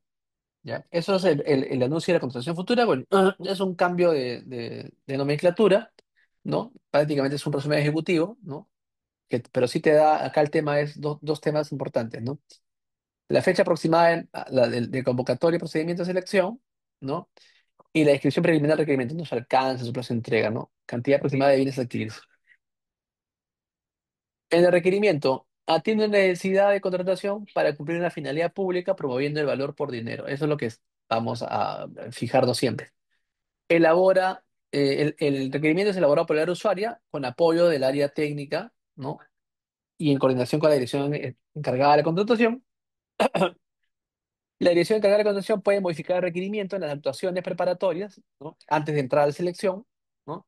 Para la cual se debe contar con la no objeción del área usuario, ¿no? Porque finalmente el área usuaria es la que está requiriendo, ¿no? El bien, servicio, obra, ¿no? Para determinada meta o indicador que quiera cumplir, ¿no? ¿Cuáles son las consideraciones especiales dentro del requerimiento? Debe evitar exigencias desproporcionadas, ¿no? Si existe ficha de homologación o ficha técnica vigente, el requerimiento va a recoger las características definidas, ¿no? Ya preestablecidas, ya estandarizadas. En bienes y obras se evalúa prestaciones accesorias como el mantenimiento, la operación, ¿no? Y considerando el ciclo del proyecto, ¿no? Considerando el ciclo del activo, señal, ¿no? El ciclo del proyecto. En contrataciones con diversas prestaciones, el objeto se determina por la prestación de mayor costo sin desnaturalizar el contrato, ¿no? Eh, contiene también las condiciones de contratación? Incluye como mínimo el alcance y condiciones de ejecución, propuesta de requisitos de calificación y precalificación de corresponder, propuesta de modalidad de pago y sistema de entrega, que era antiguamente el sistema de contratación, y el método de contratación, ¿no? Ahora se llama modalidad de pago, sistema de entrega, ¿no? Cómo vas a pagar a suma alzada, precio unitario, tarifas, ¿no? El sistema de entrega si va a ser por diseño, construcción. Bien. ¿Qué más? Equipamiento, permisos y otros recursos que el contratista requiera para la ejecución. Fórmula de reajuste de corresponder, ¿no?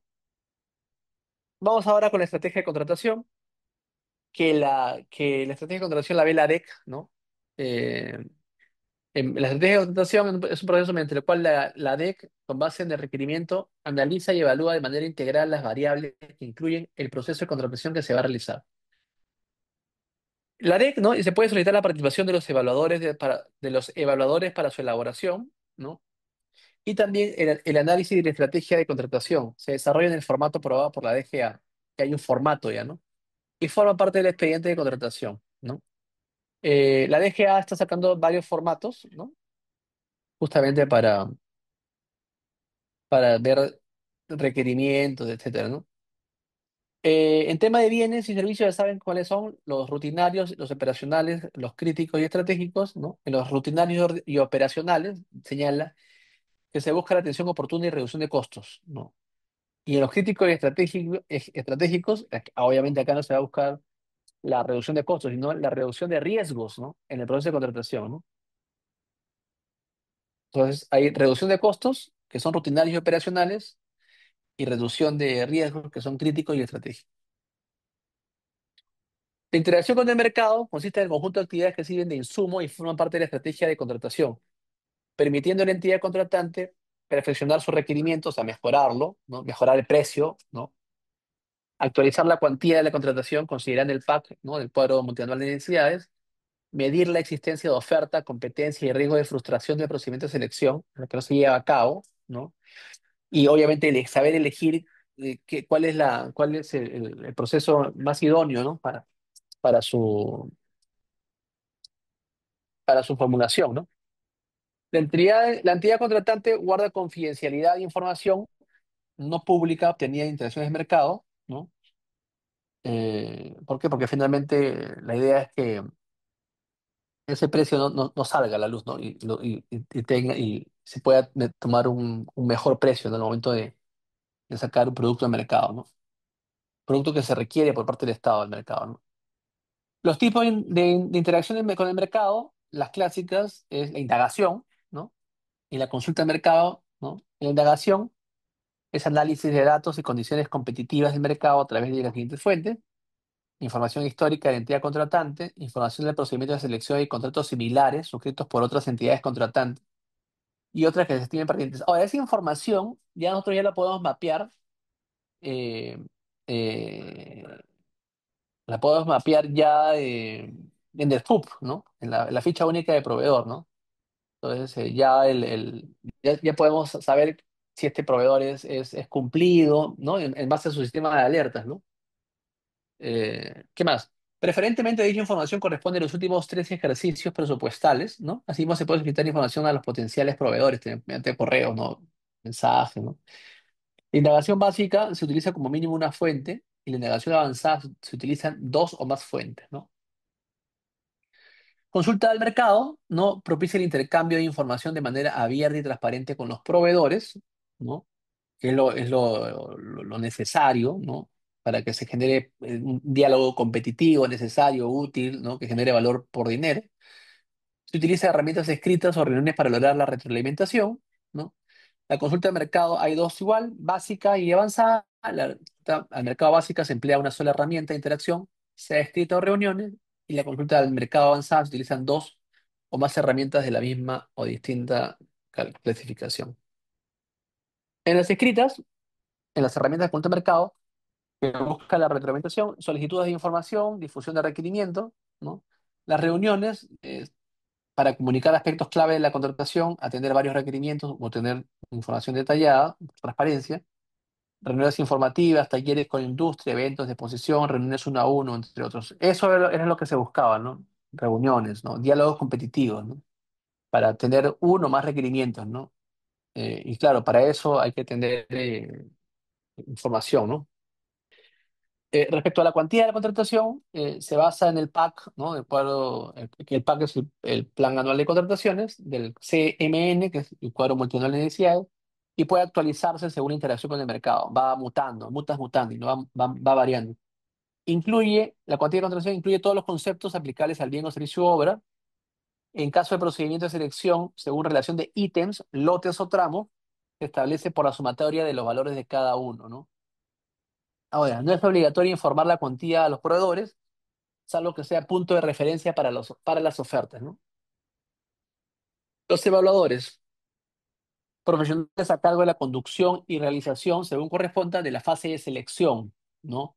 De los procedimientos de selección competitivos, ¿no? Ya saben que los no competitivos son las directas, ¿no? No, estos son competitivos.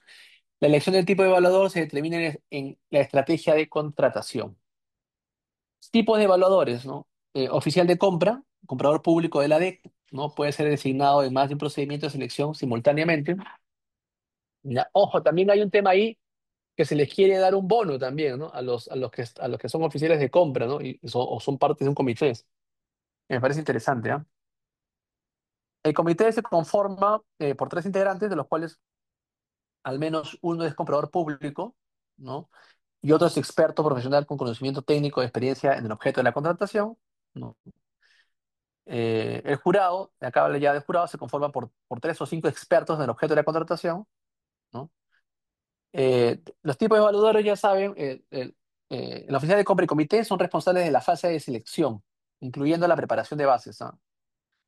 Y respecto al jurado, es el responsable únicamente de la evaluación de las ofertas dentro del procedimiento de selección. Las demás actuaciones se encuentran a cargo de la DEC, ¿ya? Entonces, el jurado, vamos a ver que, si bien es cierto, la oficina de compra y el comité van a ser responsables en la fase de elección, incluyendo la preparación de bases, el jurado solo va a ser, solo va a evaluar ofertas, ¿no? Dentro del procedimiento de selección, en esa etapa. Ya, las demás actuaciones se encuentran a cargo ya de la DEC, ¿no? Designación de expertos. Para ser designado experto de un comité o jurado, se requiere poseer experiencia profesional y especialidad en el objeto de la contratación. Los perfiles y requisitos son determinados en estrategia de contratación o luego de la aprobación del PAC, del CMN, ¿no? Cuando se requiere su participación en la estrategia de contratación. Pueden ser servidores de la misma entidad contratante o de otra con la que se haya gestionado el apoyo para tal efecto. Asimismo, puede contratarse a un proveedor para prestar el servicio de experto, ¿ya? ¿Por qué? Porque ya la misma ley te dice que el experto, ¿no? Eh, tiene que tener experiencia profesional y especialidad en el objeto de contratación. Entonces puede ser un tercero, ¿no? Que se contrate para el caso particular. En el caso del jurado, los expertos cuentan con no menos de 8 años de experiencia general, ¿ya? Y 5 años de experiencia en la especialidad correspondiente al objeto de la convocatoria, ¿ya? Está bien el estándar, ¿ah? O bueno, sí creo que está bien, pues, o sea, se exige, ¿no? Se exige un buen nivel, ¿no? De experto, pues, ¿no? De experto. Entonces solo te exigen prácticamente 5 años de experiencia en la especialidad y bueno, de 8 años de experiencia en general, ¿no? Expediente de contratación contiene toda la información del proceso de contratación. Para proceder con su aprobación, la necesidad debe estar en el CMN, aprobado del año fiscal o modificatorio. ¿Qué es lo que tiene el expediente de contratación? El requerimiento final, indicando si se encuentra estandarizado, ¿no? El documento que aprueba la compatibilización de corresponder, estrategia de contratación, interacción con el mercado de corresponder, cuantía de la contratación, el documento de designación de los evaluadores, la parte más importante, la certificación del crédito presupuestario o la previsión presupuestal, u otra documentación necesaria, ¿no? La DEC es responsable de su custodia y disponibilidad de expediente de contratación, priorizando medios electrónicos, ¿no? Es aprobada por la autoridad de la gestión administrativa antes de la fase de selección, ¿no? Ahora, acá hay una contingencia de una anotación. Si el proceso es declarado desierto, ¿ya? El proceso es declarado desierto, no requiere nueva aprobación, salvo que se necesiten modificaciones. Salvo que se necesiten modificaciones. Bases. Establecen las reglas del procedimiento de selección, ¿ya? Son elaboradas por el oficial de compra, comité o DEC, según corresponda. Las bases estándar son de uso obligatorio y aprobadas mediante directiva de la DGA, ¿no? Eh, que ya la aprobaron también ya, ¿no? Los evaluadores pueden proponer ajustes a los factores de evaluación, y eso es muy importante, ¿ah? Propuestos de la estrategia de contratación. O sea, ya hay un tema ya de mejorar, ¿no? Mejorar los factores de evaluación, ¿no? Siempre que no sean, que no orienten, ¿no? Que no orienten la contratación a un determinado proveedor, ¿no?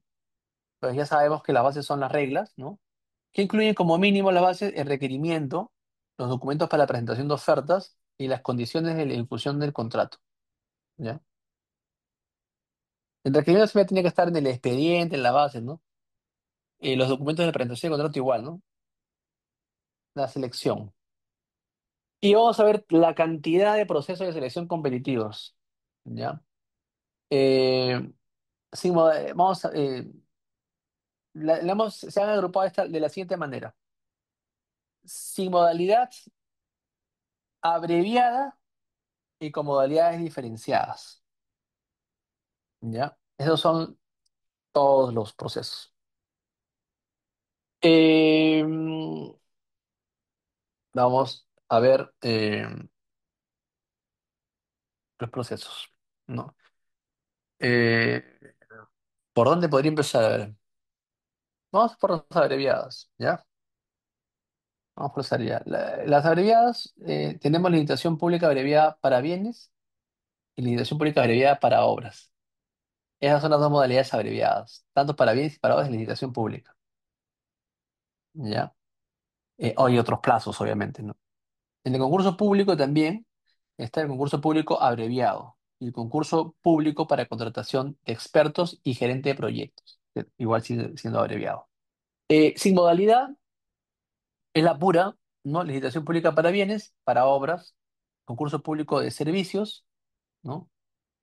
Que es el per se, por excelencia, el servicio público de servicios, el concurso público para consultorías y servicio de mantenimiento vial. Eso sin modalidad.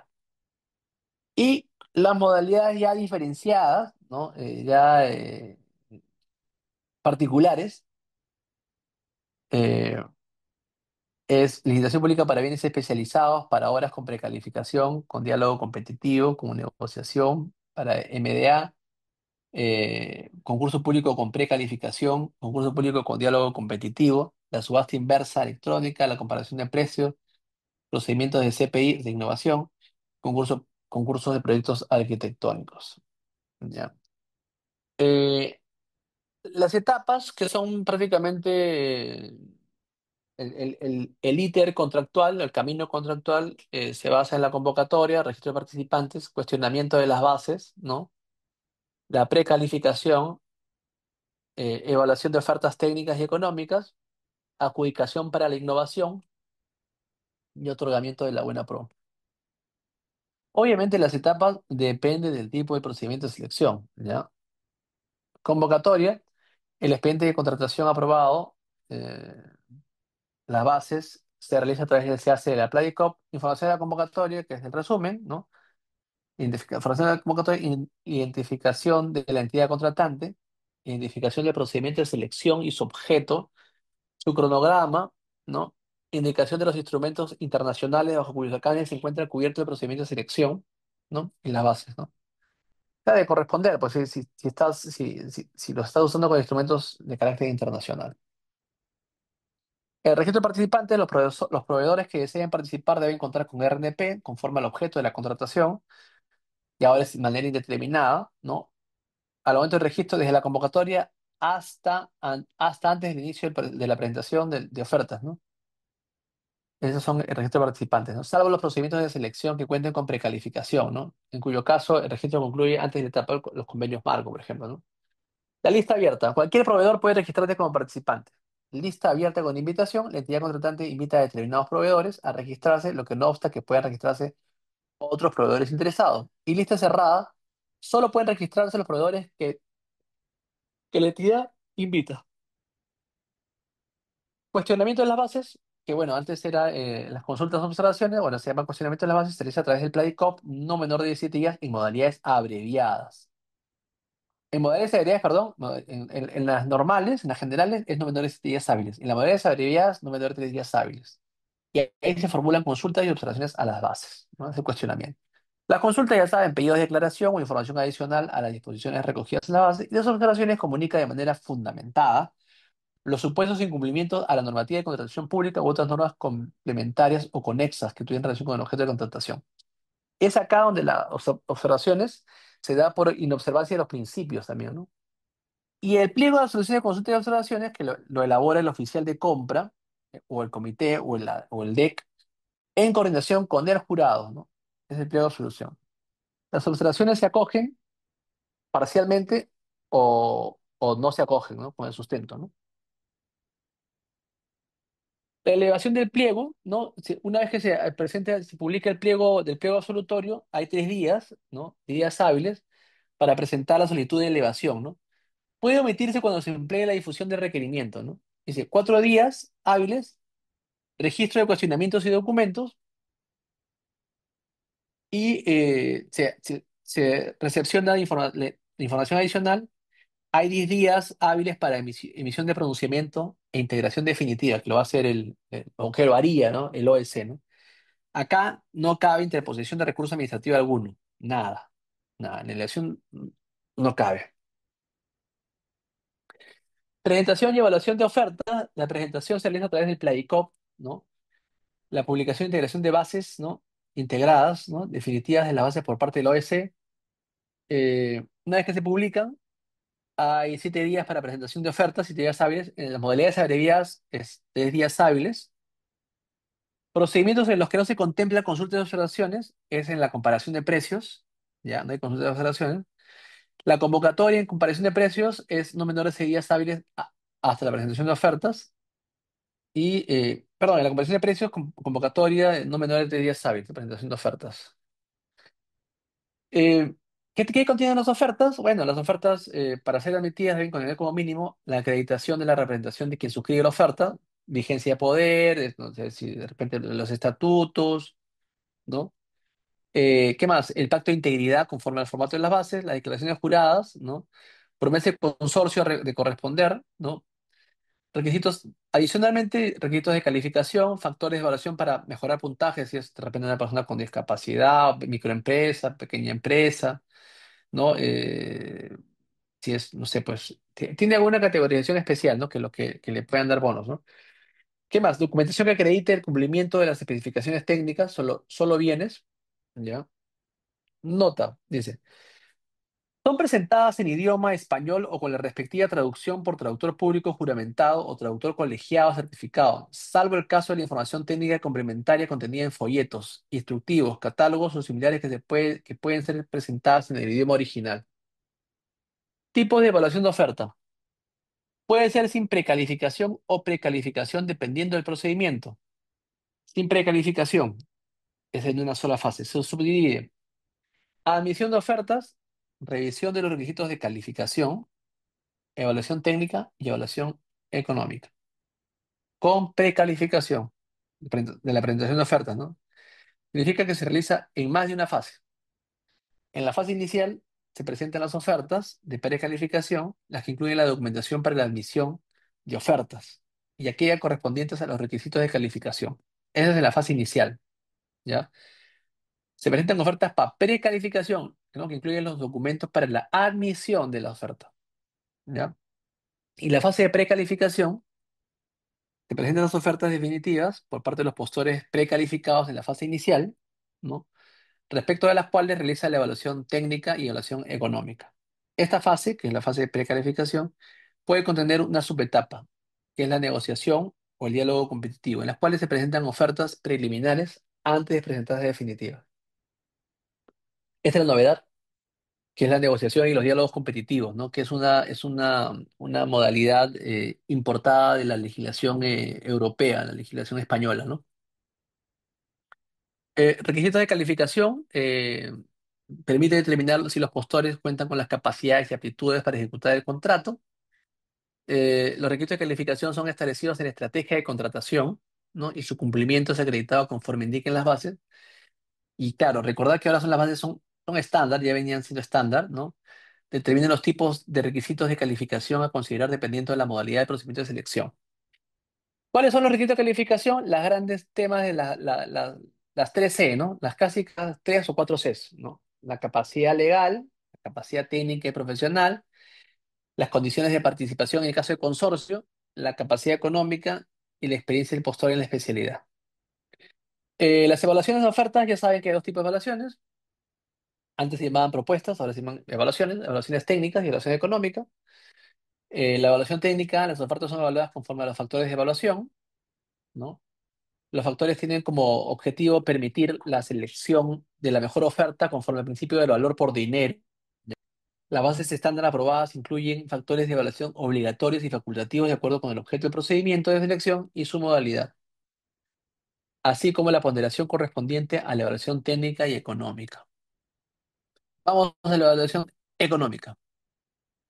Va simultánea a la evaluación técnica, oferta económica es un factor de evaluación también. Posterior a la evaluación técnica, solo de aquellos que superan la evaluación técnica. Y los lances, bueno, ¿quién da menos, no? Permitir a los postores mejorar los montos de sus ofertas también. Y eso está en los diálogos competitivos, en las negociaciones, ¿no? Los lances para mejorar la oferta, eso es muy importante. Otorgamiento de la buena pro. Recordad también es que esta es una clase que se está queriendo tratar de abordar la mayor cantidad de conceptos. Si bien es cierto, no estoy entrando al detalle, porque sí, pues hay una especialización para eso. Pero sí creo yo que esta clase les va, por lo menos a los que están involucrados en la gestión pública, creo yo que sí les va a ayudar bastante, ¿no? Bastante porque ya no estamos en la lógica de la 3225, sino estamos en la lógica de la 32069, ¿no? Ya hablando con otros conceptos, otros conceptos, otras terminologías, diálogo competitivo, negociación, Planicop, OEC, Junta de Prevención de Disputas, la DEC, ¿no? Los jurados, ya estamos hablando con otro, con un lenguaje mucho más sofisticado y mucho más, más europeo realmente, porque tiene mucha influencia europea estos nuevos aportes, ¿no? Pero igual, me interesa, si bien es cierto, ya se llaman evaluaciones técnicas, ¿no? Eh, cómo se hacen los apoyos, cómo se hacen las designaciones, ¿no? Eh, creo yo que, si bien es cierto, hemos mejorado la terminología,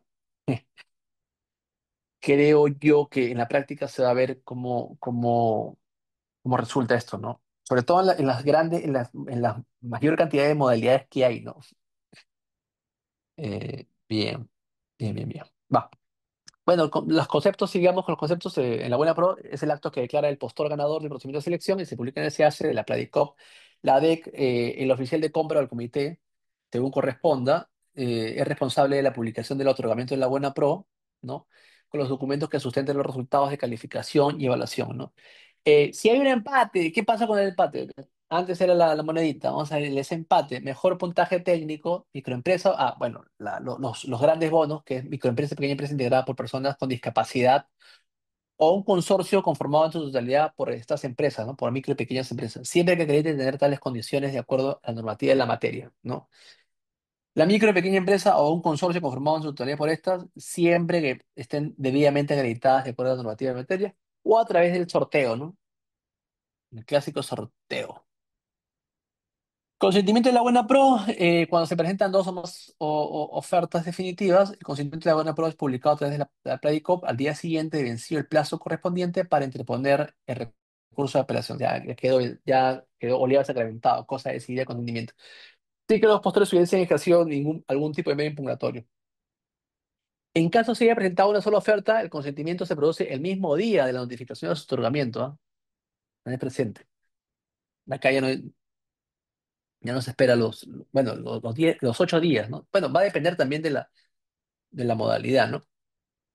Declaración de desierto, los procedimientos se quedan total o parcialmente cuando no se reciban ofertas, cuando no exista ninguna oferta válida o cuando no se perfeccione el contrato. En caso de procedimientos de selección por ítem, se puede declarar desierto un ítem y continuar con las acciones siguientes para convocar nuevamente el ítem, ¿no? Y los demás siguen vivos, ¿no? Independientemente de los demás ítems. Los demás ítems siguen vivos, siguen corriendo su buena suerte, ¿no?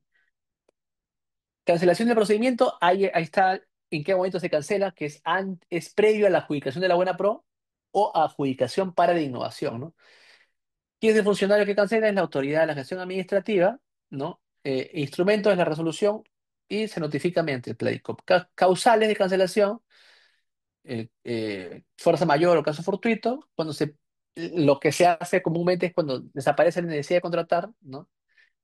Y o persiste la necesidad, pero el presupuesto asignado tiene que destinarse a otros propósitos de emergencia, declarados expresamente, ¿no? Bajo su exclusiva responsabilidad. Acá creo que faltó también el tema de fundamentar, ¿no? También, ¿no? ¿No? Propósito de emergencia debidamente sustentados, ¿no? Debidamente sustentados. La fase de selección culmina cuando se perfecciona el contrato, se cancela el procedimiento de selección, se deja sin efecto el otorgamiento de la buena pro por causa imputable a la entidad contratante. No se perfecciona el contrato por los supuestos establecidos en el artículo 91 del reglamento. Todavía no lo sé, no sé cuáles son, no sé cuáles son los temas, no, discúlpenme. Eh, Ejecución contractual, ya es la última parte. Ya ahí vamos a hablar de complementarios, de presupuestos adicionales, de ampliaciones de plazo, de montos, ¿no? De modificaciones contractuales, de penalidades, ¿no? Eh, vamos. El contrato está conformado por el documento que lo contiene, ¿no? La oferta ganadora, las bases integradas también, que son los documentos derivados del procedimiento de selección. ¿Qué más? Perdón, esos son lo que conforma el contrato. La base integrada, los documentos derivados del procedimiento de selección que establezcan obligaciones para las partes. ¿Qué son? Los contratos son aquellos celebrados entre una entidad contratante y un proveedor con el fin de asumir obligaciones recíprocas para abastecer a la entidad contratante de bienes, servicios y obras. Hay cláusulas obligatorias, ¿no? Hay nuevas cláusulas también. y algunas modificaciones, ¿no? La entidad contratante verifica si el proveedor tiene multas impagas por la comisión de infracciones. En tales casos, hay de suscribir el contrato, se incorpora una cláusula de compromiso de pago de la multa, ¿ya? La que se efectúa a través de retención del monto adeudado, ¿ya? O sea que acá sí o sí va a chapar tu dinero si es que tenías una multa con el OS o OSE antiguamente, se va a chapar, ¿no? Se va a retener, ¿no? Cláusulas obligatorias son cinco. Las de garantías, ahora hay garantías ¿Ya terminó? nuevas, que es esta garantía, la garantía fiduciaria, el Perdón, fideicomiso, terminó de hablar. ¿no? Antes era Sí, terminó de facultativo, hablar. ahora, ¿Ya terminó la reunión? Sí. bueno, vamos a seguir. Abandonar, abandono. Garantías, cláusula anticorrupción y antisoborno, Dale. solución de controversia, resolución de contrato por incumplimiento y la gestión de riesgos, ¿no? Plazo de ejecución contractual que no, acá por ejemplo hay determinadas zonas de San Isidro, de Pueblo Libre, de bueno, San Martín de Porres, Callao, por ejemplo acá en Callao, por ejemplo, han habido varias obras, ¿no? Que se han abierto, ¿no? Tomás Valle, Fosef, ¿no? Bueno, otras zonas, ¿no? Entonces, importante saber cuál es el plazo de ejecución contractual porque no es por ejecutar. O sea, los funcionarios quieren ejecutar quieren ejecutar su presupuesto y comienzan a otorgar la buena pro y comienzan a romper, ¿no? Y claro, pero el tema es que tiene que haber no solo el plazo, yo me he dado cuenta que no ponen inicio de plazo. O sea, ¿cuándo empiezan? Tienen que poner inicio y fin, ¿no? Inicio y fin, ¿no? Y si no termina, ¿qué hacen los contratistas? Ah, ampliación de plazo, ¿no? La idea es que no, la idea es que se cumpla el plazo. ¿No? La idea es no estar pidiendo presupuesto adicional, gastos generales, ¿no? Mayores gastos, ¿no? La idea es que se cumplan entre los plazos, ¿no? Y que no estén observando que hay, que porque el expediente es deficiente, ¿no? Etcétera. Bien. Plazo de ejecución contractual inicia el día siguiente del perfeccionamiento del contrato, desde la fecha que se establezca en el contrato o desde la fecha en que se cumplan las condiciones previstas en el contrato, ¿no? Ejemplo, pasa muchas veces el saneamiento físico legal del terreno, ¿no? Cuando ya empieza cuando ya tengas el terreno ya oleado y sacramentado, ¿no? Para iniciar, ¿no? Se computa en días calendario, ¿no? Salvo los casos en los que el contrato indique lo contrario. La entidad contratante gestiona mecanismos de colaboración ágil entre el contratista, la supervisión y la entidad cuando son temas de obras, por ejemplo, ¿no? Para evaluar posibles riesgos y fórmulas de propuesta de solución, ¿no? La suspensión de plazo también por eventos no atribuibles a las partes que originen la interrupción de la ejecución, ¿no? Por causa fortuita, ¿no? Causales de nulidades. Bueno, ¿cuáles son las causales de nulidad? Se suscribe con un proveedor impedido para contratar con el Estado, se verifique que se haya presentado documentación falsa, adulterada o información inexacta, en el cual obviamente la entidad va a tener que iniciar las acciones legales correspondientes, falsedad genérica, entre otras, ¿no? O también iniciar un procedimiento sancionador, ¿no? Al proveedor, ¿no? Y bueno, aparte de declarar la nulidad del contrato, ¿no? Previo descargo del contratista también. También otra causa de nulidad se suscribe a pesar de encontrarse en trámite un recurso de apelación, ¿no? Se suscribe también prescindiendo del procedimiento de selección competitivo, respectivo, o no se haya cumplido con las condiciones establecidas para utilizar un procedimiento de selección no competitivo, o cuando, pese a que correspondía aplicar procesos de contratación previstos, se simuló la aplicación de alguno de los supuestos excluidos, ¿no? Otro, causar de nulidad cuando por sentencia consentida ejecutoria se evidencia que durante el procedimiento de selección o para el procedimiento del contrato, sus accionistas, socios, empresas vinculadas o cualquiera de sus respectivos directores, funcionarios, empleados, asesores, representantes legales, apoderados, haya pagado, recibido, ofrecido, intentado pagar o recibir u ofrecer en el futuro algún pago, beneficio indebido, dádiva, obviamente porque afecta la cláusula de integridad, ¿no? Esta nulidad se declara sin perjuicio de la responsabilidad administrativa, civil y penal de los que resulten responsables. Acá lo que le decía, las garantías que son, bueno, la que está de moda ahora es el fideicomiso, que era facultativo, ahora no. Buscan asegurar el cumplimiento de las obligaciones de los contratistas a fin de cubrir el adelanto del pago, el fin de cumplimiento del contrato, el fin de cumplimiento de las prestaciones accesorias, ¿no? Las garantías tienen estas cuatro características: incondicionales, solidarias, irrevocables y de ejecución automática, ¿no? Tipo de garantía para el adelanto de pago, que es el adelanto directo, la garantía de fiel cumplimiento del contrato y la garantía de fiel cumplimiento de las prestaciones accesorias. Esos son los tipos de garantía. ¿Cuáles son los mecanismos de garantía? para el adelanto de pago y fiel cumplimiento del fideicomiso, ¿ya? También para la carta de fianza financiera, pero para la carta de fianza financiera también para el fiel cumplimiento de prestaciones accesorias. También puede usarse el contrato de seguro y para retención de pago solo va a ser para fiel cumplimiento del contrato y fiel cumplimiento de prestaciones accesorias. ¿Ya? Ahí está bien, bien explicadito. La resolución de contrato, eso está en la ejecución contractual, se da por caso fortuito, fuerza mayor, ¿no? Que posibilite la continuación del contrato, incumplimiento de las obligaciones contractuales, hecho sobreviviente al perfeccionamiento del contrato, distinto al caso fortuito, fuerza mayor, por incumplimiento del caso de la cláusula anticorrupción. Ojo, no solo la cláusula anticorrupción, sino también el tema de, de integridad, ¿no? Por presentación de documentación falsa o inexacta durante la ejecución del contrato, configuración de la condición de terminación anticipada establecida en el contrato también, ¿no? Que, ojo, hay muchas cosas que han extrapolado de los contratos de concesión, la distribución de riesgos, el tema socioambiental, ¿no? Esas cosas, ¿no? Bueno, estas son las consideraciones del contrato, ¿no? Adelanto directo, modificación contractual por mejoras, cuando es bienes y servicios, ¿no? La culminación del contrato por el tema de pago, ¿no?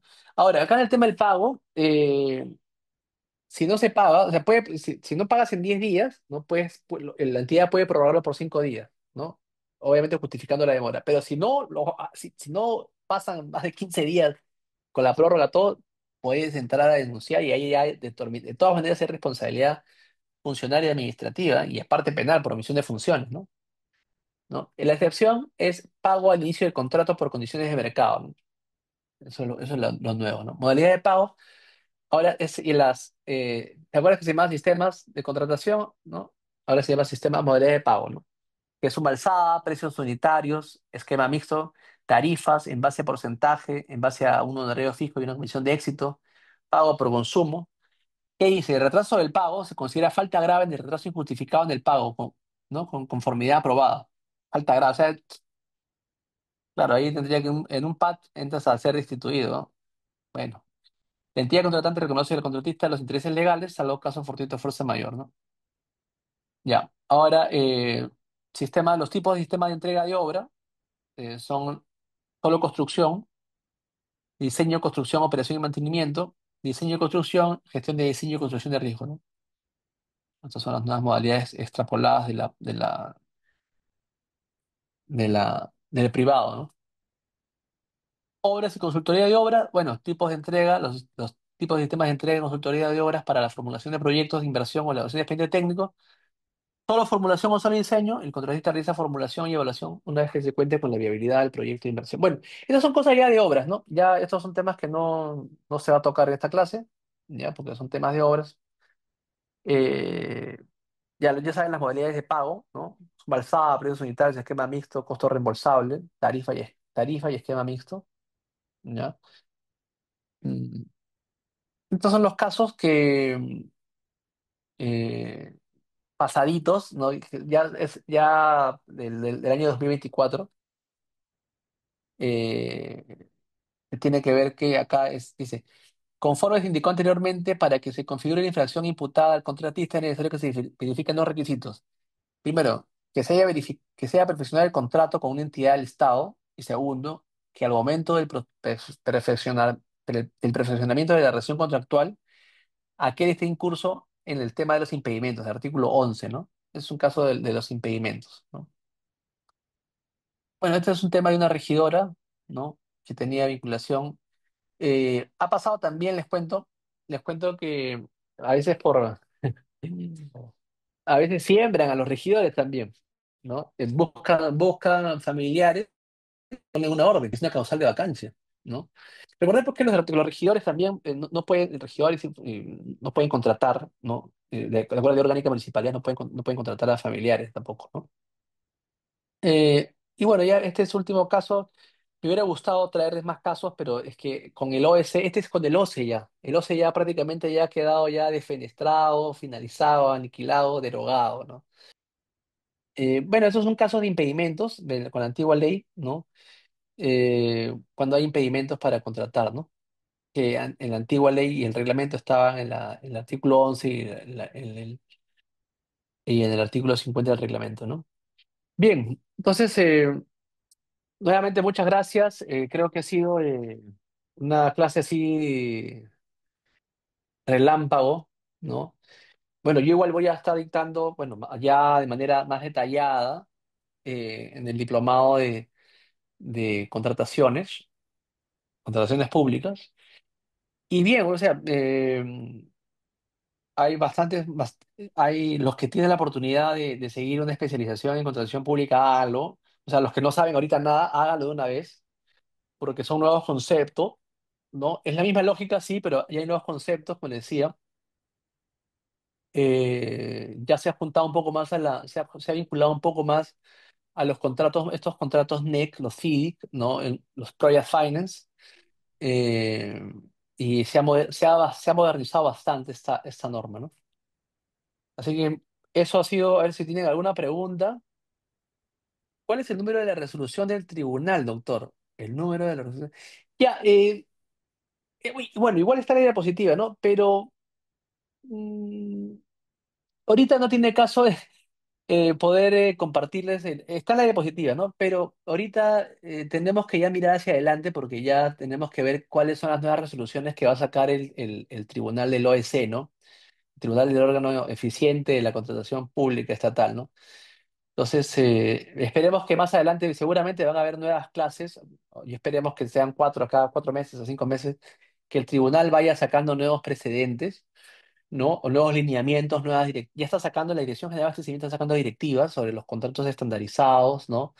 Sobre los requerimientos, sobre cómo se va a implementar progresivamente el PLADICOP, ¿no? Y claro, ahora obviamente hay el tema de la transversabilidad, hay más transparencia, se va a saber cuáles son las órdenes que tiene, por ejemplo, Juan Pérez, ¿no? Pedro Millones, ¿no? Por ejemplo, ¿no? Por así decir un nombre, ¿no? Entonces y obviamente va a haber mucho más control también, ¿no? Del buen uso de los recursos públicos. Bien, nuevamente agradecer por la invitación, por el espacio, a la Dirección Académica y Promoción Cultural del Ilustre Colegio de Abogados de Lima, a su directora, la doctora Minerva, al ilustre decano del Colegio de Abogados de Lima, también al doctor Canelo. Y bueno, nuevamente gracias. ¿Tienen alguna pregunta? De repente, a ver, encantado de poder resolverla, ¿no? Si no, nuevamente agradecerles, ¿no? Y agradecer también a mi coordinador académico, ¿no? Perfecto, doctor. Nuevamente agradecerles por su potencia y a los participantes por su presencia en esta magna exposición, ¿no?